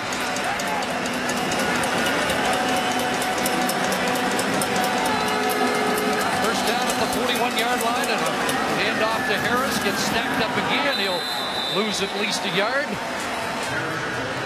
Greg Peach in at defensive end with the tackle. And here's the substitutions that the panel talked about at halftime. Ian Wild comes in. Koshi Mwamba goes in.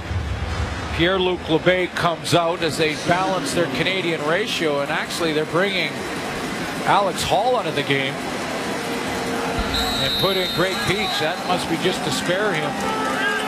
Keeping track of the Canadian ratio here as difficult as anything for Tim Burke. Second and 11. Here comes the blitz from Koshi Mwamba, and the pass incomplete as Arsenault turned off his route. At the end of the day, the coach is right. And pregame show talking about the Koshi Mwamba going on the blitz here, just talking about the lack of Canadian depth.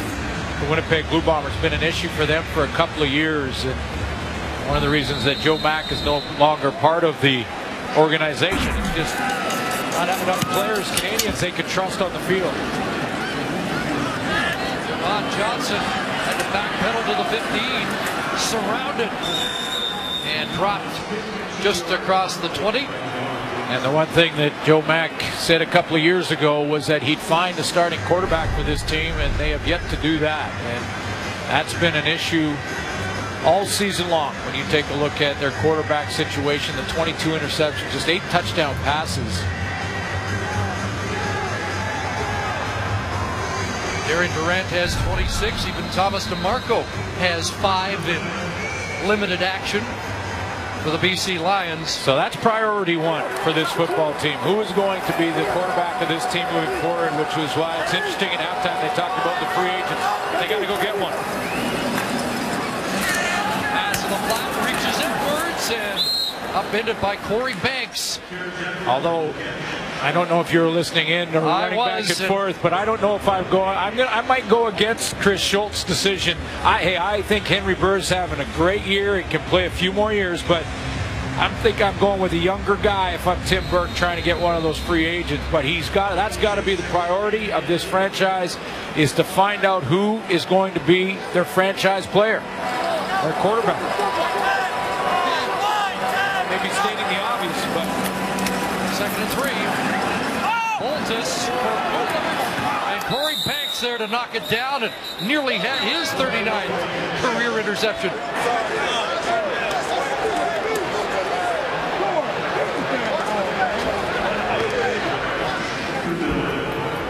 Offside. Winnipeg number 87. Penalties decline.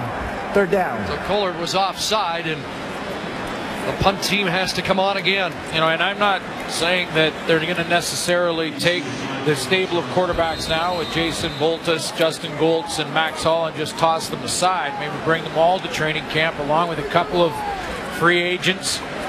At least one, maybe a new face. But if you're in training camp in Winnipeg and you don't see 6, there should be an issue. You got to have competition there.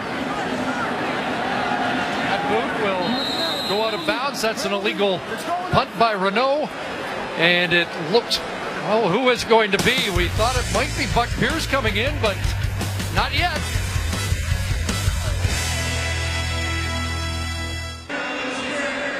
Might be a microphone issue in the helmet of Thomas DeMarco, and a quick change on the sidelines from Buck Pierce's helmet to DeMarco's. And for a minute it looked like Buck had the helmet ready to go in, but put the jacket back on. You would think with a comfortable lead that maybe Mike Benavides wants to use an opportunity to give Buck Pierce some reps. And be an interesting discussion, as DeMarco would argue that he'd like to have as many reps as possible to keep developing. Yes, but you also have now, after, if he continues to move the football the way he is, Thomas DeMarco as the guy right now, with Travis Lulay still out of the lineup, and no one really from the Lions organization say how long that may be. You want to also make sure he's not injured, and you're forced to go down to Buck Pierce and Joey Elliott. 13 yards to Nick Moore, first down. Play action fake by DeMarco, lots of time up in the flat. And a short play to Sean Gore, long throw to get maybe a yard. Alex Suber on the scene defensively. It's also a little less dramatic if Buck Pierce comes into the game now at 40-14. If he would have when it was a little bit closer in the first half, and he came into the football game like he did last week. It was, I believe, second quarter. He had a couple series against Saskatchewan. 2nd and 9 for DeMarco and the Lions. And quickly out of his hands to Gore, who had to come back for the football, and he will be short of the first down by about a yard. BC Lions said originally that Travis Lulay would be out for 2 weeks. This is week 2. And that they would reassess after that. So we should hear the upcoming week about his health and his throwing shoulder. He was out in warm-up moving around. Didn't see him really launching the football, but it'll be interesting to see who the starter will be next week when the Saskatchewan Roughriders are in town. The Lions anticipating a crowd of in the neighborhood of 40,000 for that game. I'd be shocked if Travis Lulay is ready by that game. I just, with that throwing shoulder, the way he took the hit and how it was hanging there after the play. Never know. I'm not a doctor, but I'd be shocked if it's that quick, 3 weeks. Thomas DeMarco telling me earlier today what a reassuring voice Travis Lulay has been through the last couple of weeks on the sidelines. And it is 3rd down. DeMarco and the short yardage team hunkers down. And again, a push behind right guard Dean Valley, and I'm not sure.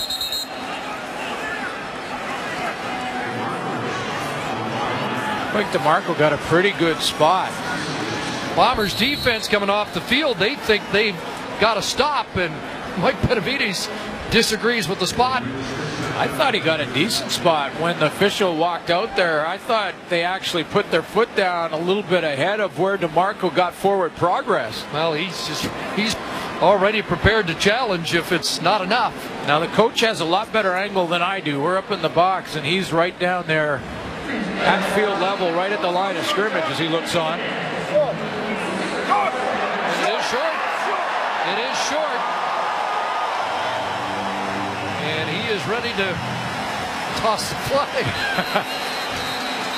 Very.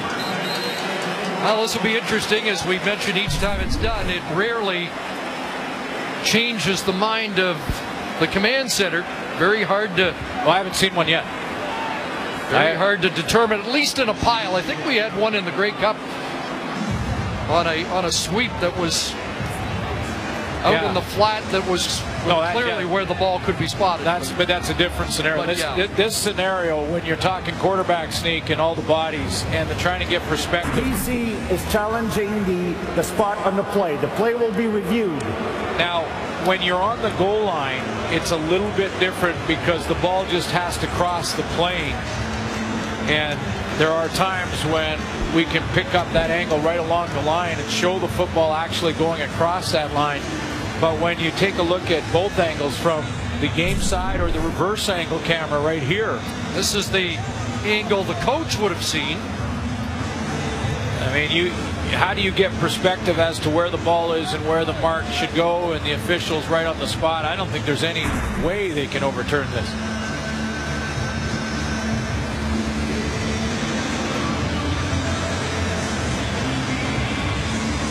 Just before the snap of the football, the coach went right down there and got a real good look at exactly how far. You can see him in behind, just absolutely taking a close look. Okay, how far do we have to go? A little plumb bobbing here. Yeah, he's good hard look inside of a yard, and that's why he elected to go ahead and go for it. Already this is taking longer, however, than most of these challenges do take, but I didn't see a perspective there, Chris. I'm not sure if you did. After review, the ruling on the field stands. Yeah. First down, Winnipeg. There's no way you can overturn it. Second turnover by the Lions in the game. And Winnipeg takes over at their 26. And that is the lead of the Lions right now, with just over 4 minutes to go in the third quarter.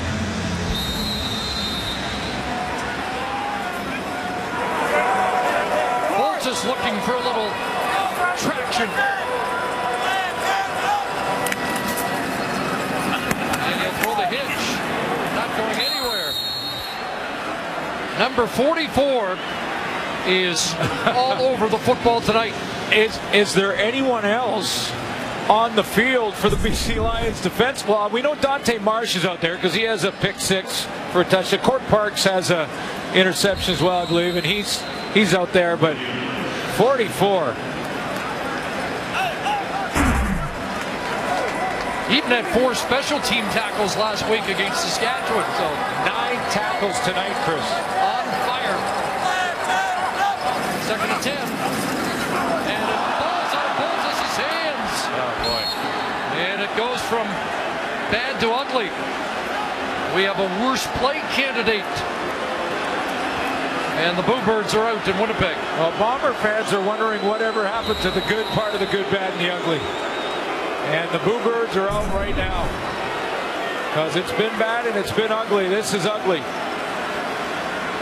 Boltis just completely loses the handle, and that's going to make some highlight reels, or low light, I should say.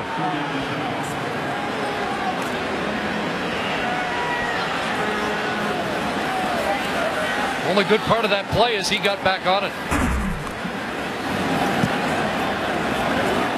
Short kick by Renault. And Tim Brown breaks the initial surge, but Teague Sherman stuck with it and makes the tackle. And tempers flare, and a flag comes down as there's a little altercation at midfield. James Green, the Vernon, BC native, in the midst of it.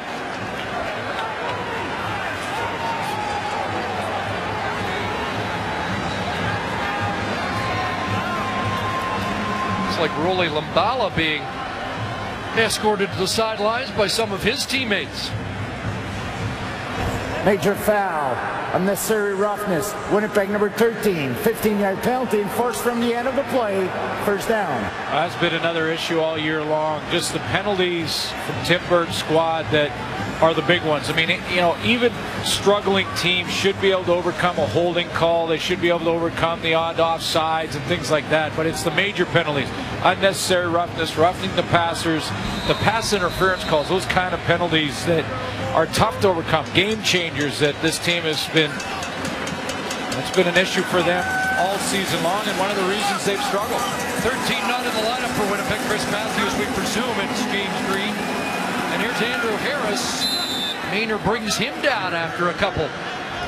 I mean, just take a look when you look at the league rankings and these big penalties, the ones that are avoidable. Now, sometimes a roughing the passer you can't avoid, but for the most part you should. And when you look at this list, top of the list, teams that have struggled a little bit. Montreal early on, the Winnipeg Blue Bombers all season. Those are avoidable penalties that are game changers. Extend drives, keep the opposing offense on the field, and just lack of discipline. 2nd and 9. Andrew Harris lines up as a wideout.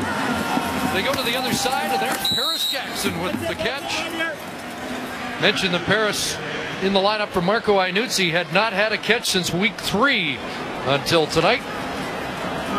But a guy that can play any of the receiver spots in the Lions offense. Yeah. A pair of catches tonight. True definition of the plug-and-play guy. He really is. And good pro. Plays on the teams as well. Go down on a covered team. And with all due respect to receivers, and Milt listening in, and Jock and those guys, they're not real good on the teams usually.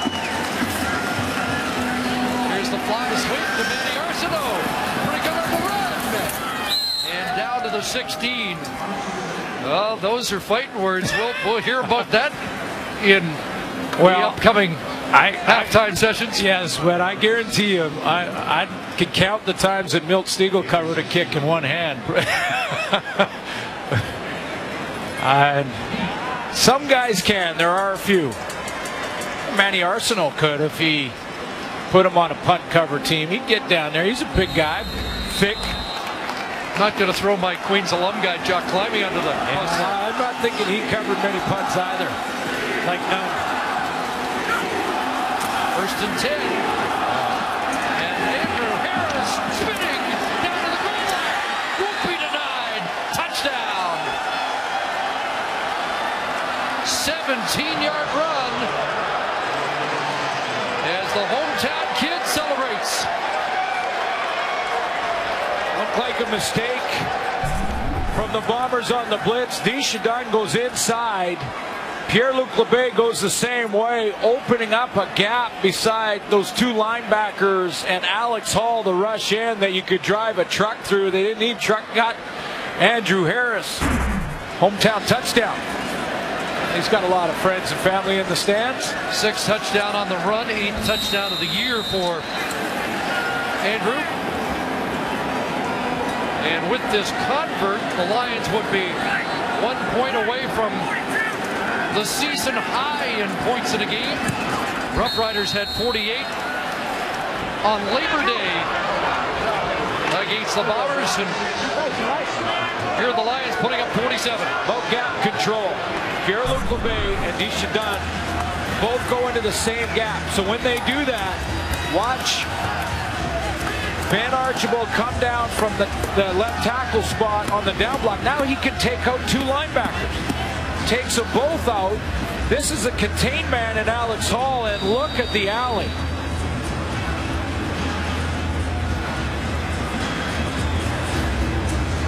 And look at how many Bombers put a hit on Harris, and still he reaches the end zone. From the 5-yard line in, it was all 33.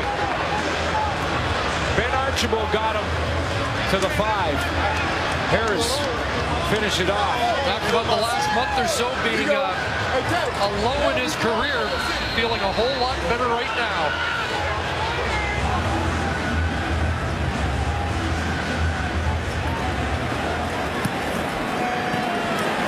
Callum with the line drive kick that gets past Denmark.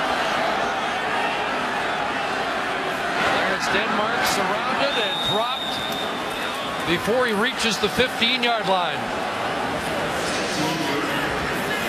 It'll be Boltus. Here in the dying seconds of the 3rd quarter.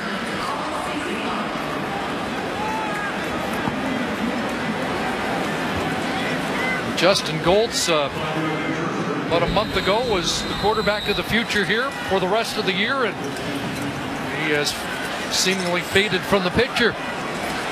Will he get a shot tonight before it's done? And the fans are chanting, "We want Buck." And Holt is down again. Eric Taylor's got a sack, and that's his 5th of the year.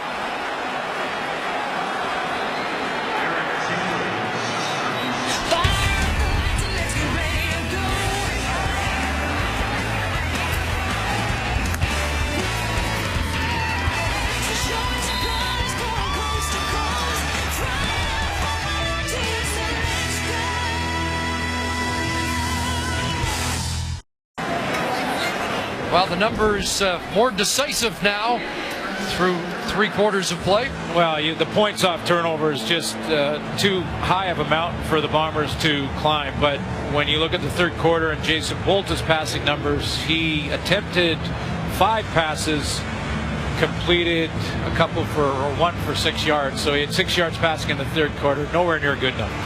Trying to figure out if the fans want Buck just to see him in the BC Lions uniform, or they want him back for the fourth quarter for the Winnipeg Blue Bombers. The ship has sailed, but Buck Pierce, obviously, we may see him for the BC Lions in this fourth quarter, but there were many in this Winnipeg camp that felt that he was their best chance to win when they made the deal, and even earlier when they put him at the number 3 spot after 4 weeks. Here's Bolton slinging that, and he one-hops it to Kohler.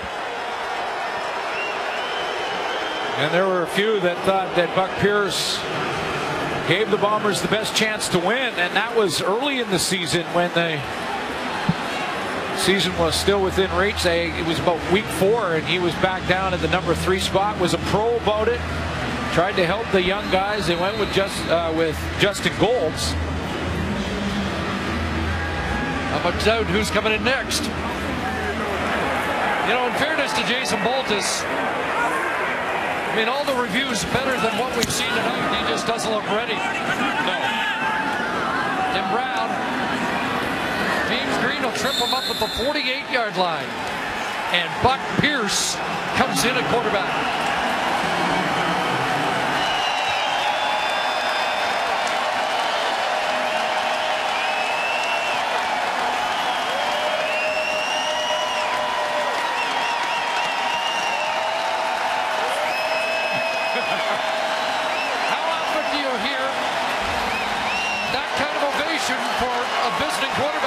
When your team's getting beat up, and a standing ovation for the most part here for the guy who got him to the cup in 2011.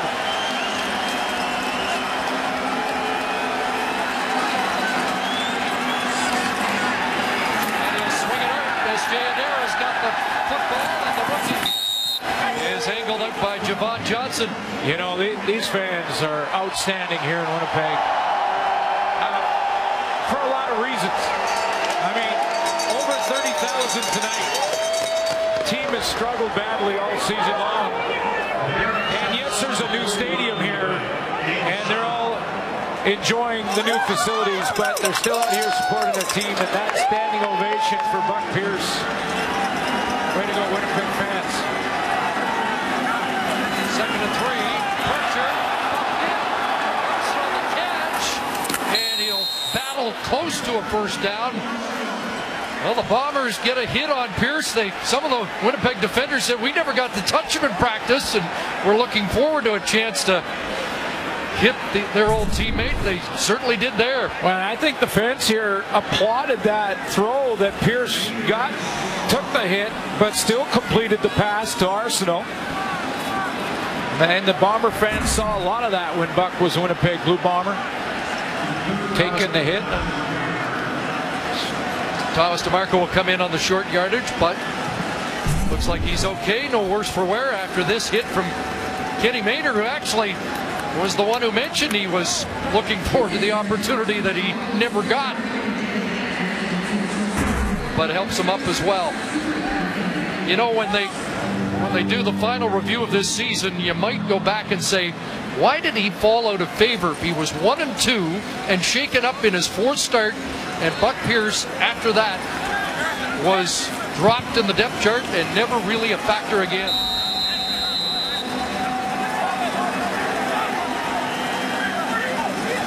They're niches. They've been stopped once, and DeMarco this time gets a big push and lunges to the 35. Well, you wonder about it because, you know, he still is right now the Bombers' leading passer, and that trade was made 3 weeks ago. But, you know, what also is missed when you take him out of the locker room is, you know, the leadership. And what he even did with his new team is he took the entire team on this road trip to his restaurant for dinner. I mean, that's the kind of thing, you get a little team bonding out there. Buck said, hey, I got a place in Winnipeg. I'll feed you guys. He's take a shot. Well, it's Arsenault who ran out of room and out of bounds. And when you consider 46 football players in the roster, that is no small sacrifice. Not just the big offensive linemen, everybody. You know, in fairness to the Bombers, they did have to look at the bigger picture at some point. And was Buck going to be that guy in the long haul?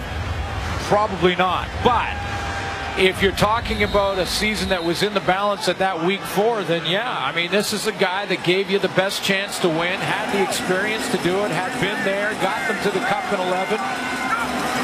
Although their defense was a big part of that. Alex Hall, and they get to the quarterback, hit by Brian Turner.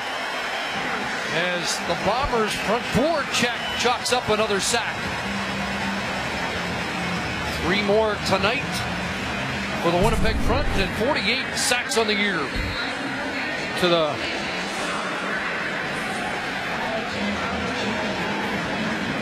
boy, they both got there off the edge. Brian Turner with 8 from his defensive tackle position. McCallum looks for the corner again, and that's another great boot. Down at the 5-yard line for the veteran McCallum. Adam Bighill gets set to go back to work. He has been busy tonight.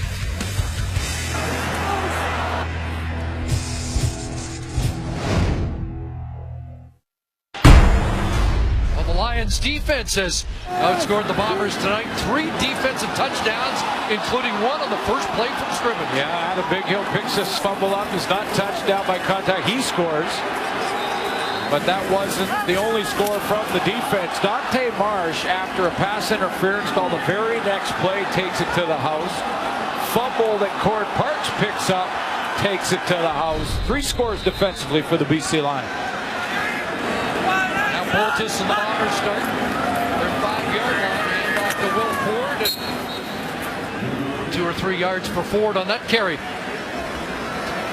You mentioned Jason Boltis, and I agree with you, Chris, that it's not necessarily a reflection of him as a quarterback, because it's not fair, really, that he's maybe not ready. He doesn't look ready. But if that's the case, why was Max Hall pulled? I mean, he made mistakes in the first half, no question, but had a good drive to end it. And if Boltis isn't ready, it's hit again. Almost intercepted. Is that ruled a fumble? Lynn J. Shell pouncing on it, and they are ruling it BC Lion football. So the ball comes out on the contact. That's not Bighill again. It is Adam Bighill. Adam Bighill. Wow. I mean, should we just hand him the player of the week? I know there's 3 games to go.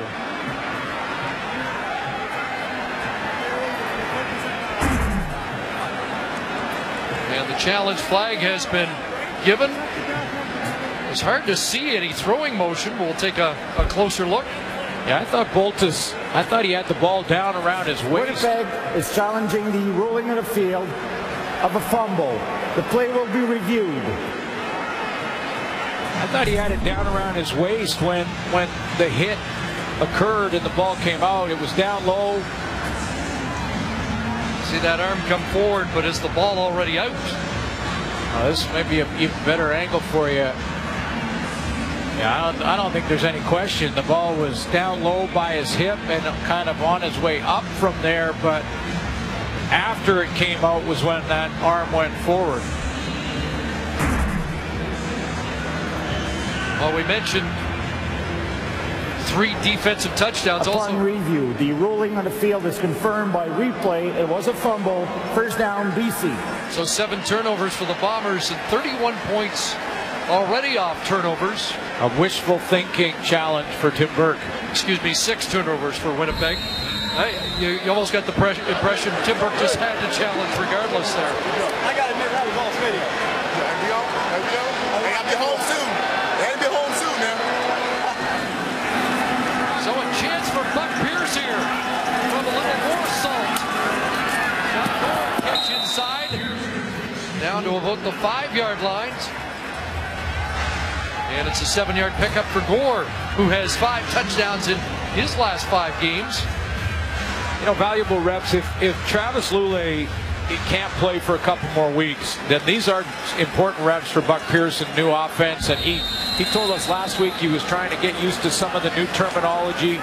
Concepts are something he's grasping, but terminology is a little different, so he's working on that, just in case they need him over the next couple of weeks or beyond. 2nd and 3. And over the middle, that one almost picked off the fingertips of Enoch Mwamba.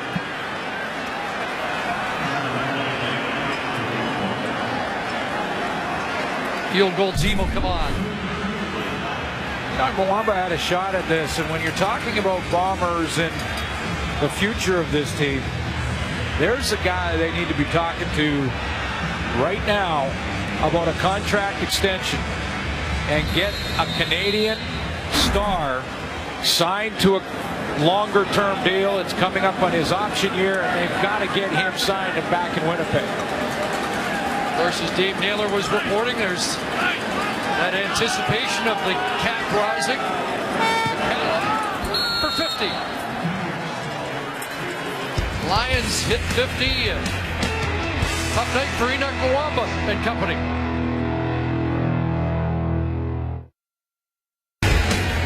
CFL on TSN is brought to you by GMC. We are professional grade. Last 9 meetings between these two teams. Lions have won 5, Bombers 4, and most of the games in Winnipeg very tight, but not tonight. Bolza stays in. Hands it off the board. Gonna kick it outside. 44, Adam Bighill with another tackle. Ben, what a night it's been. Well, that's his 10th tackle for Adam Bighill. Couple forced fumbles, he's got a touchdown. He's got a sack.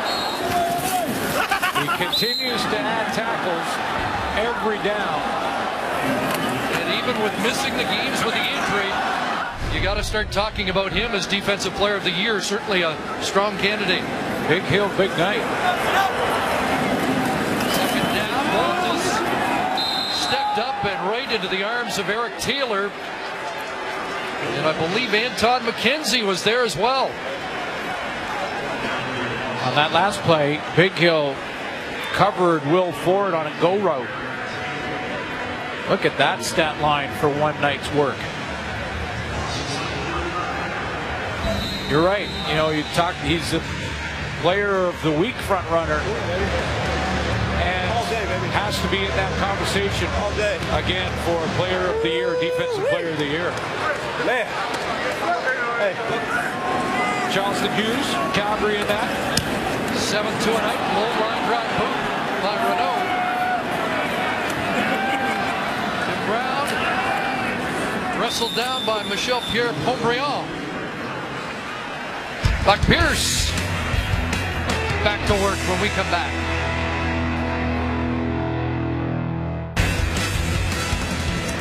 Lions ended a 3-game road losing streak last week at Mosaic. And ready to improve their road record to 3-4. This their final game against an Eastern Conference team this year. Andrew Harris is stopped in his tracks. Enoch Mwamba was getting equipment adjustment on his helmet. He came in late. Now he'll be in this second down play, but to continue that discussion a little bit, a Canadian, and you're right, with the free agency, there's some decisions that have to be made on some Canadian talent here. Keto Poble is one of them, just underachieved in 2 years, been injured, I understand that, but a guy they absolutely have to make a decision on. And Enoch Mwamba is at the other end of that spectrum, which is get this guy signed. I agree, a centerpiece for any rebuild that the Bombers are going to do. Running up time again, and he got away, and downfield, the ball incomplete. Nearly intercepted.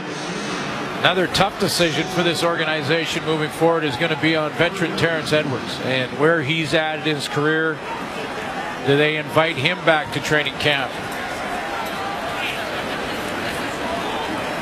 and take a look at the veteran next year. I mean, I think you almost have to. What about the decision on Tim Burke, and does he make it to the end of the season? Everybody under scrutiny here, and it will all begin and end with the search for a quarterback. Ron Johnson, no yards flag.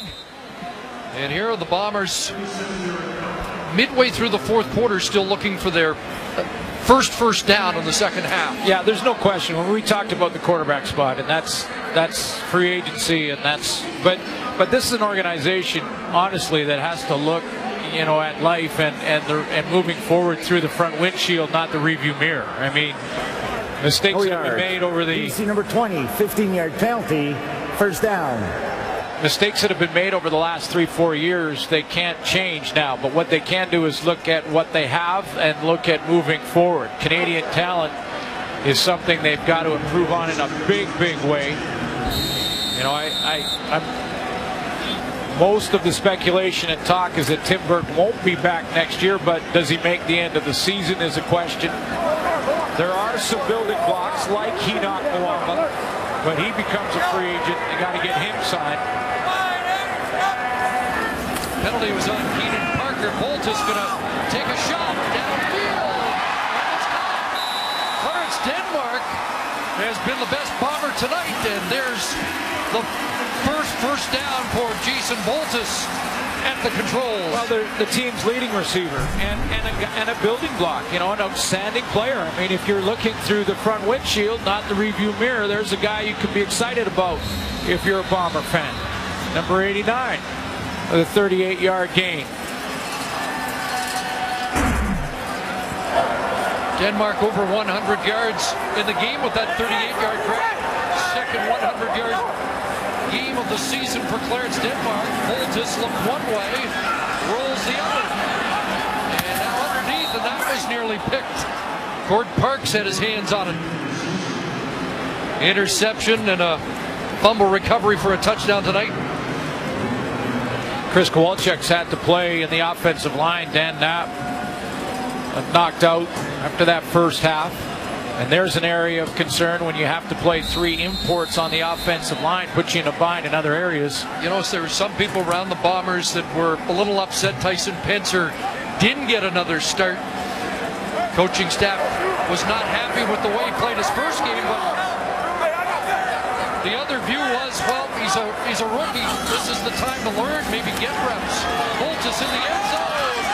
And Denmark can't make the catch. Up against Ryan Phillips.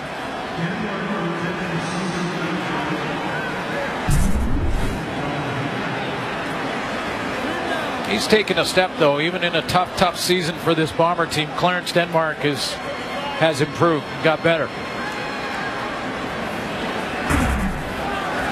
Field goal unit comes on. And I think I'm not sure about this either. Me neither. On third down here at this point, you might as well just take a shot.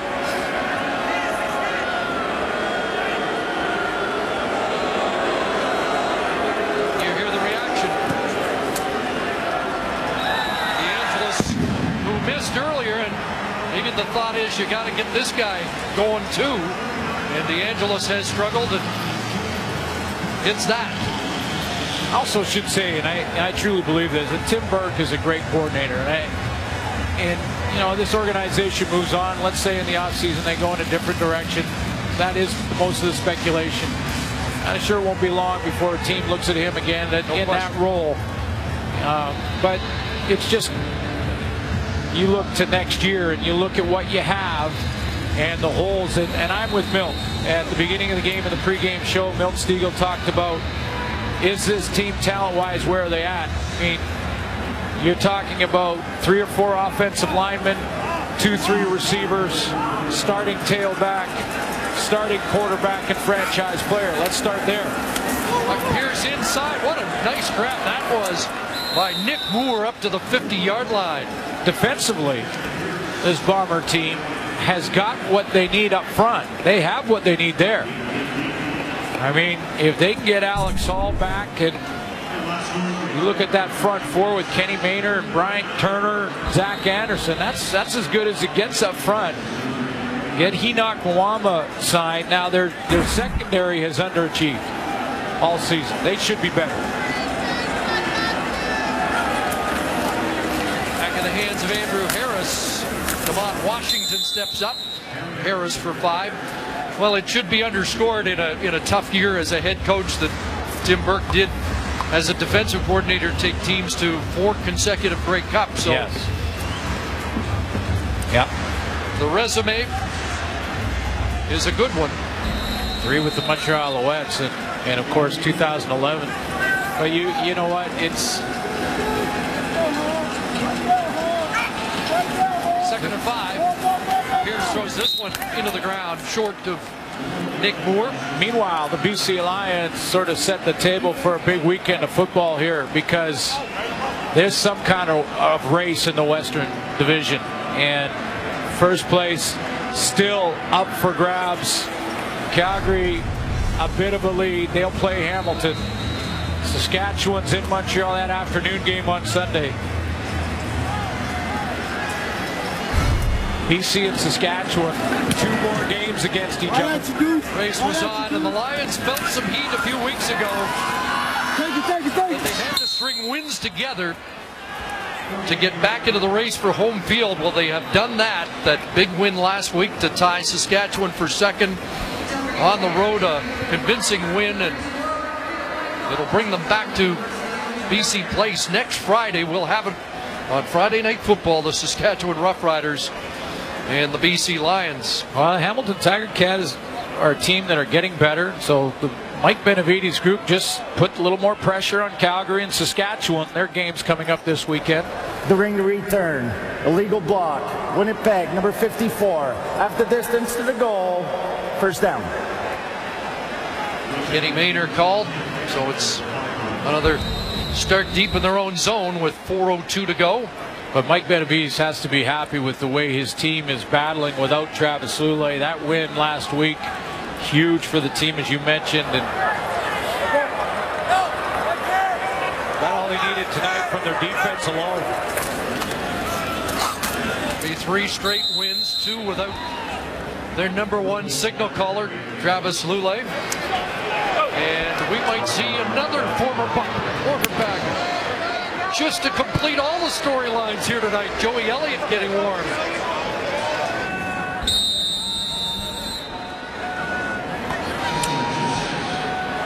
This defense, this will be the 3rd game in a row if the Bombers don't get another point. They've held a team to 18 points or less. 2nd and 6. Boltus from the pocket. Short of the intended target, Edwards, and the punt team will come back. BC defense that is not only holding teams under 20 all of a sudden, including Saskatchewan Roughrider team, but they are now scoring. And tonight they scored. They didn't even just stop teams. They also put some points on the board in a big way.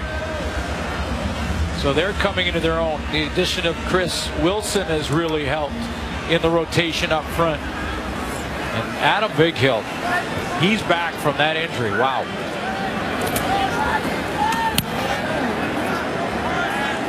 Renault's boot.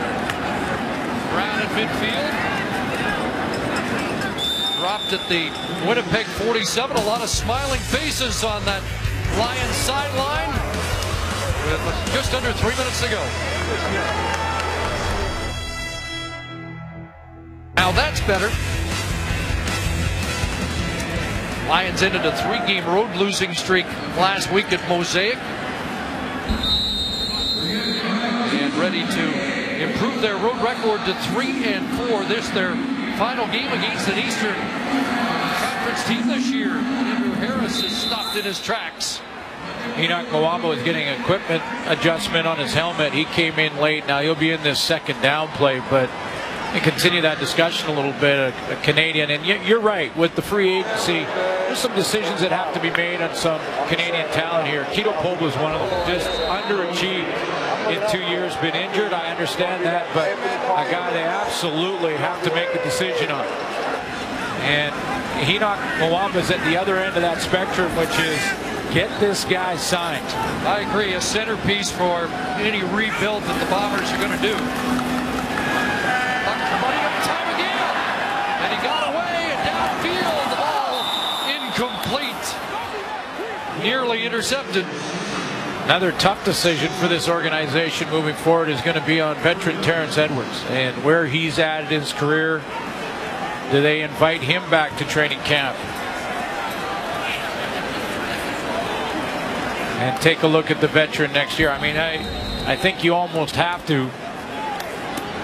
What about the decision on Tim Burke, and does he make it to the end of the season? Everybody under scrutiny here, and it will all begin and end with the search for a quarterback. Von Johnson, no yards flag.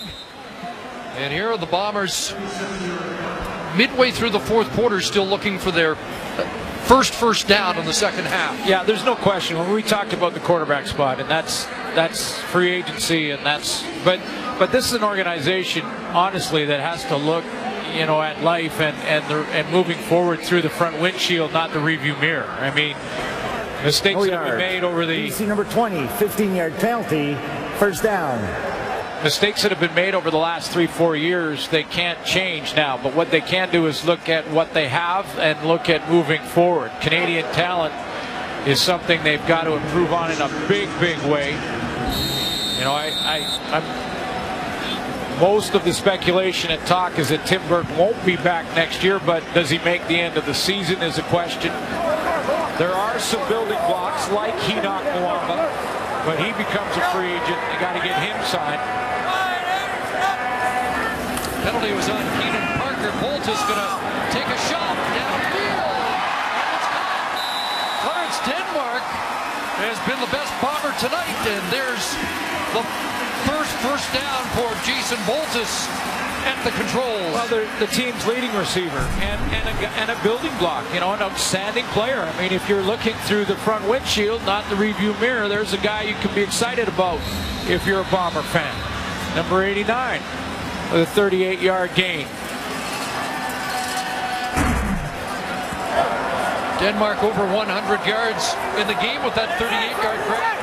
Second 100-yard game of the season for Clarence Denmark. Boltus looked one way, rolls the other. And now underneath, and that was nearly picked. Cord Parks had his hands on it.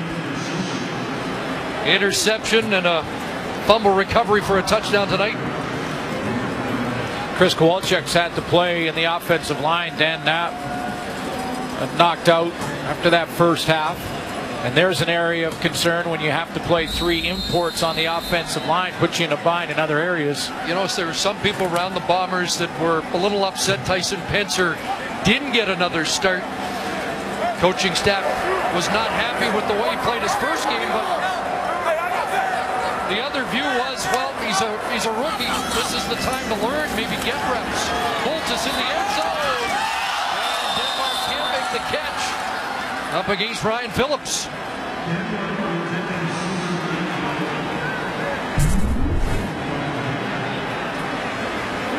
He's taken a step, though, even in a tough season for this Bomber team. Clarence Denmark has improved, got better. Field goal unit comes on. And I think I'm not sure about this either. Me neither. On third down here at this point, you might as well just take a shot.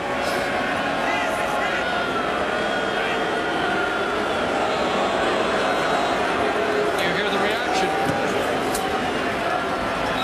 DeAngelis, who missed earlier, and maybe the thought is you got to get this guy going too.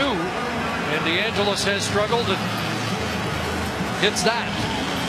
Also should say, and I truly believe this, that Tim Burke is a great coordinator. And this organization moves on. Let's say in the offseason they go in a different direction. That is most of the speculation. I'm sure it won't be long before a team looks at him again in that role. But it's just, you look to next year and you look at what you have and the holes. And I'm with Milt.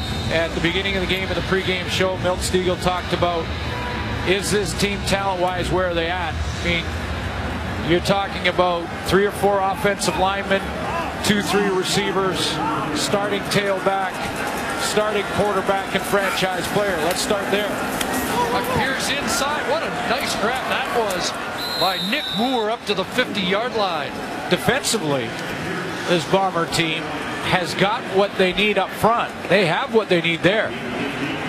I mean, if they can get Alex Hall back, and you look at that front four with Kenny Maynor and Brian Turner, Zach Anderson, that's as good as it gets up front. Get Henoch Mwamba signed. Now their secondary has underachieved all season. They should be better. Back in the hands of Andrew Harris. Devon Washington steps up. Harris for 5. Well, it should be underscored in a tough year as a head coach that Tim Burke did as a defensive coordinator take teams to 4 consecutive Grey Cups. So yes. Yeah. The resume is a good one. 3 with the Montreal Alouettes and of course 2011. But you know what? It's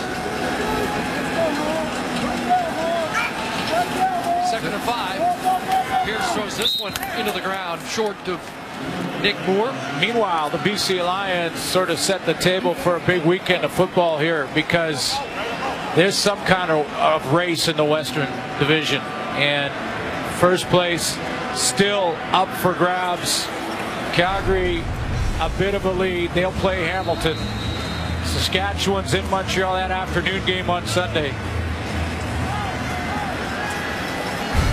BC and Saskatchewan, 2 more games against each other. Race was on, and the Lions felt some heat a few weeks ago. And they had to string wins together to get back into the race for home field. Well, they have done that. That big win last week to tie Saskatchewan for 2nd on the road, a convincing win, and it'll bring them back to BC Place next Friday. We'll have it on Friday Night Football, the Saskatchewan Roughriders and the BC Lions. Well, Hamilton Tiger Cats are a team that are getting better, so the Mike Benavides group just put a little more pressure on Calgary and Saskatchewan. Their game's coming up this weekend. During the return, illegal block, Winnipeg, number 54. Half the distance to the goal, first down. Kenny Maynor called, so it's another start deep in their own zone with 4:02 to go. But Mike Benavides has to be happy with the way his team is battling without Travis Lulay. That win last week, huge for the team, as you mentioned. And that's all they needed tonight from their defense alone. Be 3 straight wins, 2 without their number 1 signal caller, Travis Lulay. And we might see another former quarterback just to complete all the storylines here tonight. Joey Elliott getting warm.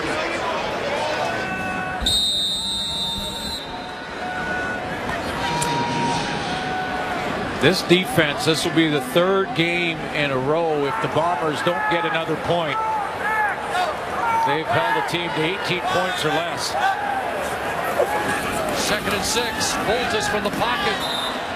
Short of the intended target, Edwards, and the punt team will come back. BC defense that is not only holding teams under 20 all of a sudden, including Saskatchewan Roughrider team, but they are now scoring. And tonight they scored. They didn't even just stop teams. They also put some points on the board in a big, big way.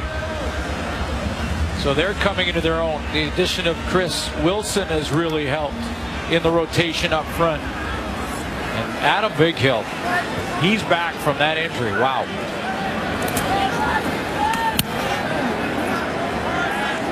Renault's boot. Brown at midfield.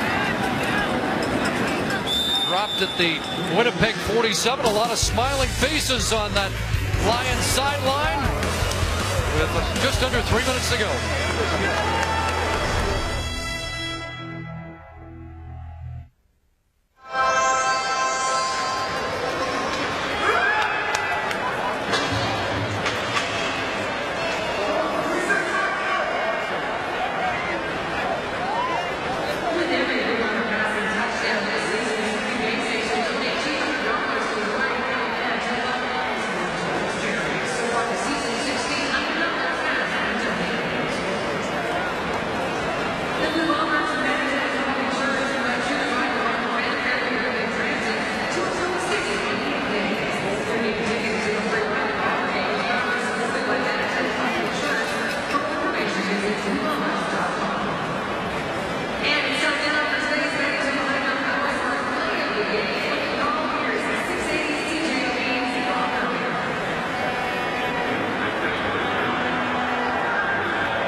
Well, the Lions are going to play all 3 quarterbacks tonight, and 2 happen to be former Blue Bombers.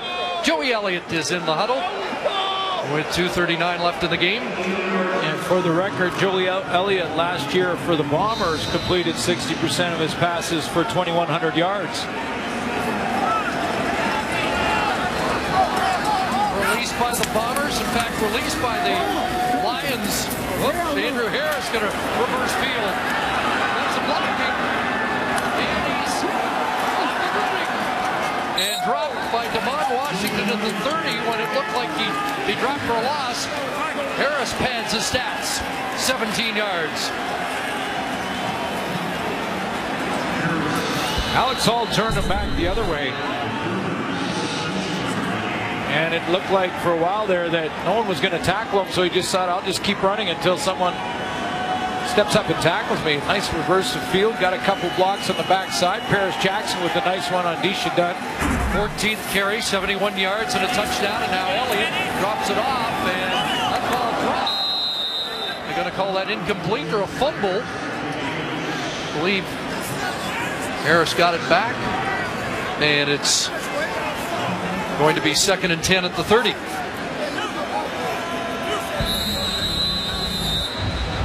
Joey Elliott was released and then brought back after Travis Lulay was shaken up or injured, and now we're not sure when Lulay's back. So Elliott, familiar with this offense, is the extra insurance policy behind DeMarco and Pierce.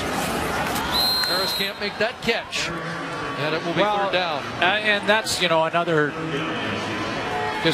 sign of how well Wally Buono has run a football team in the past and this year as a GM and stepping up. I mean, when he signs Joey Elliott, he pays him for the rest of the year when he brings him back. But you know, he's got to take care of his football team.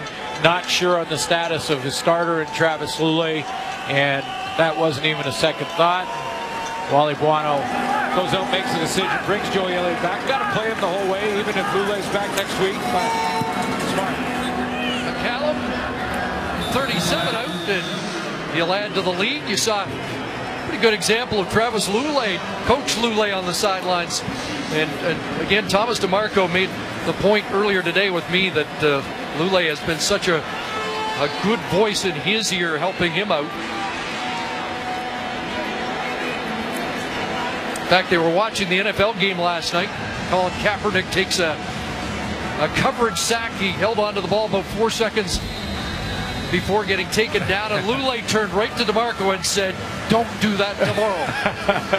Coaching him up, watching the game last night. And, you know, they've got the right system in place too, with a guy like Jarius Jackson, who can be that go-between for the quarterbacks between John Chapdelaine and the Starters. Big hit on Terrence Edwards. Elamimian unloads. Remember that graphic we showed you earlier in the game about Wally Buono and his quarterbacks that he's brought in and found? I mean, Jarius Jackson's such a great example of that, because, you know, a backup for most of his career, and yet a guy who he had those intangibles to a point that his teammates, even though he was a backup, voted him captain for most of the time that he was a BC Lion. That's the type of character he had. Holtis over the middle, incomplete. And, you know, and that's the exact opposite of these two franchises. And here's that graphic one more time. I mean, even though Casey Printers was only a couple of years, he got that huge MOP year out of him in 2004. The most out of Buck Pearson. There's Jarius Jackson with 3 Grey Cup rings in his career. Travis Lulay emerges in 2011. What a year for him. Grey Cup MVP.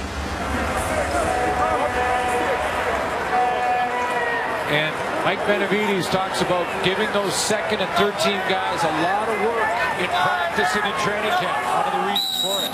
3rd and 4, and flags fly, and at a time count, like they were trying to draw the Lions offside and they wouldn't bite.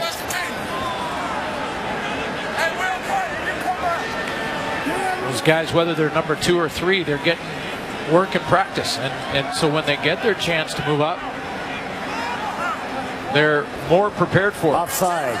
Winnipeg number 82, 5-yard penalty, still third down. Timer, please reset the clock to read 109.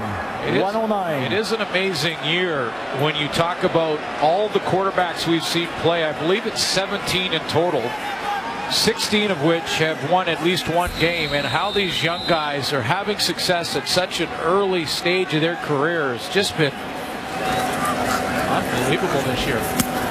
They're down, and Terrence Edwards, the catch, stays on his feet, battling, and he'll step out. It looks like just short. Had to get to the 45 and is out at the 44-yard line, so that is now the 7th turnover. We're going to take a look at the spot again, and Edwards heated up about something there, took his helmet off, and somebody may have had something to say to the veteran that he just doesn't want to hear at this point in the game. Is a turnover on downs, and the proud Terrence Edwards does a slow burn after a long night.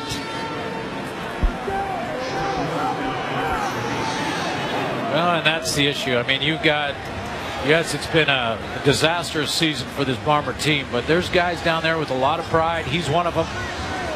Guys that are out there, you know, working hard at practice. They're trying to get it turned around. They just don't have the horses offensively on this football team. 98, they lost their first 10 games, won 4 that year. This will be the 10th loss in 11 starts. 2-11. And headed to Calgary next week. Elliott again, Tim Brown. To the 40. Tackle made by Mwamba.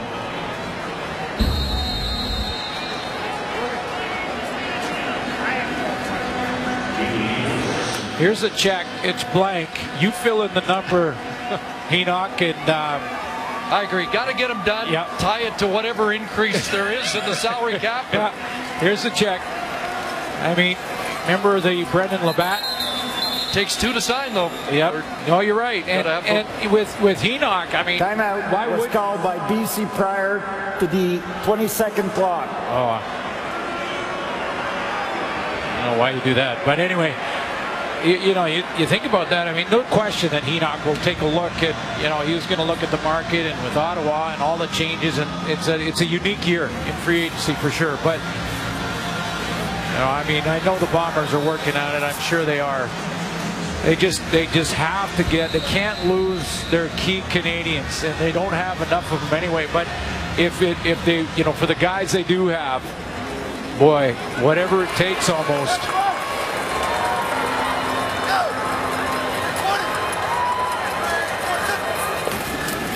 Down and a handoff inside again to Brown, and he fights his way for a first down, and Lions should be able to run it out now. They will grab, at least for tonight, a share of first place in the West. 3rd consecutive win. This is going to be a fun battle down the stretch for the top spot in the West Division.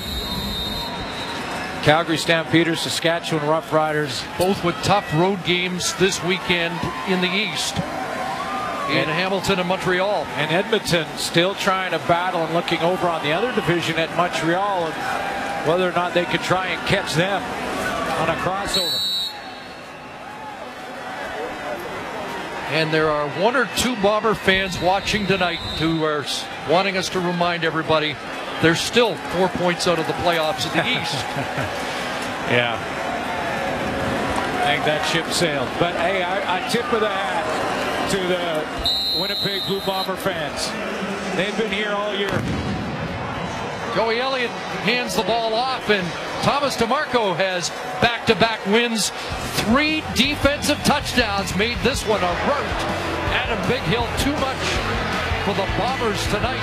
The BC Lions now at 9-4, while the Bombers drop to 2-11. So long from Investors Group Field. SportsCenter is now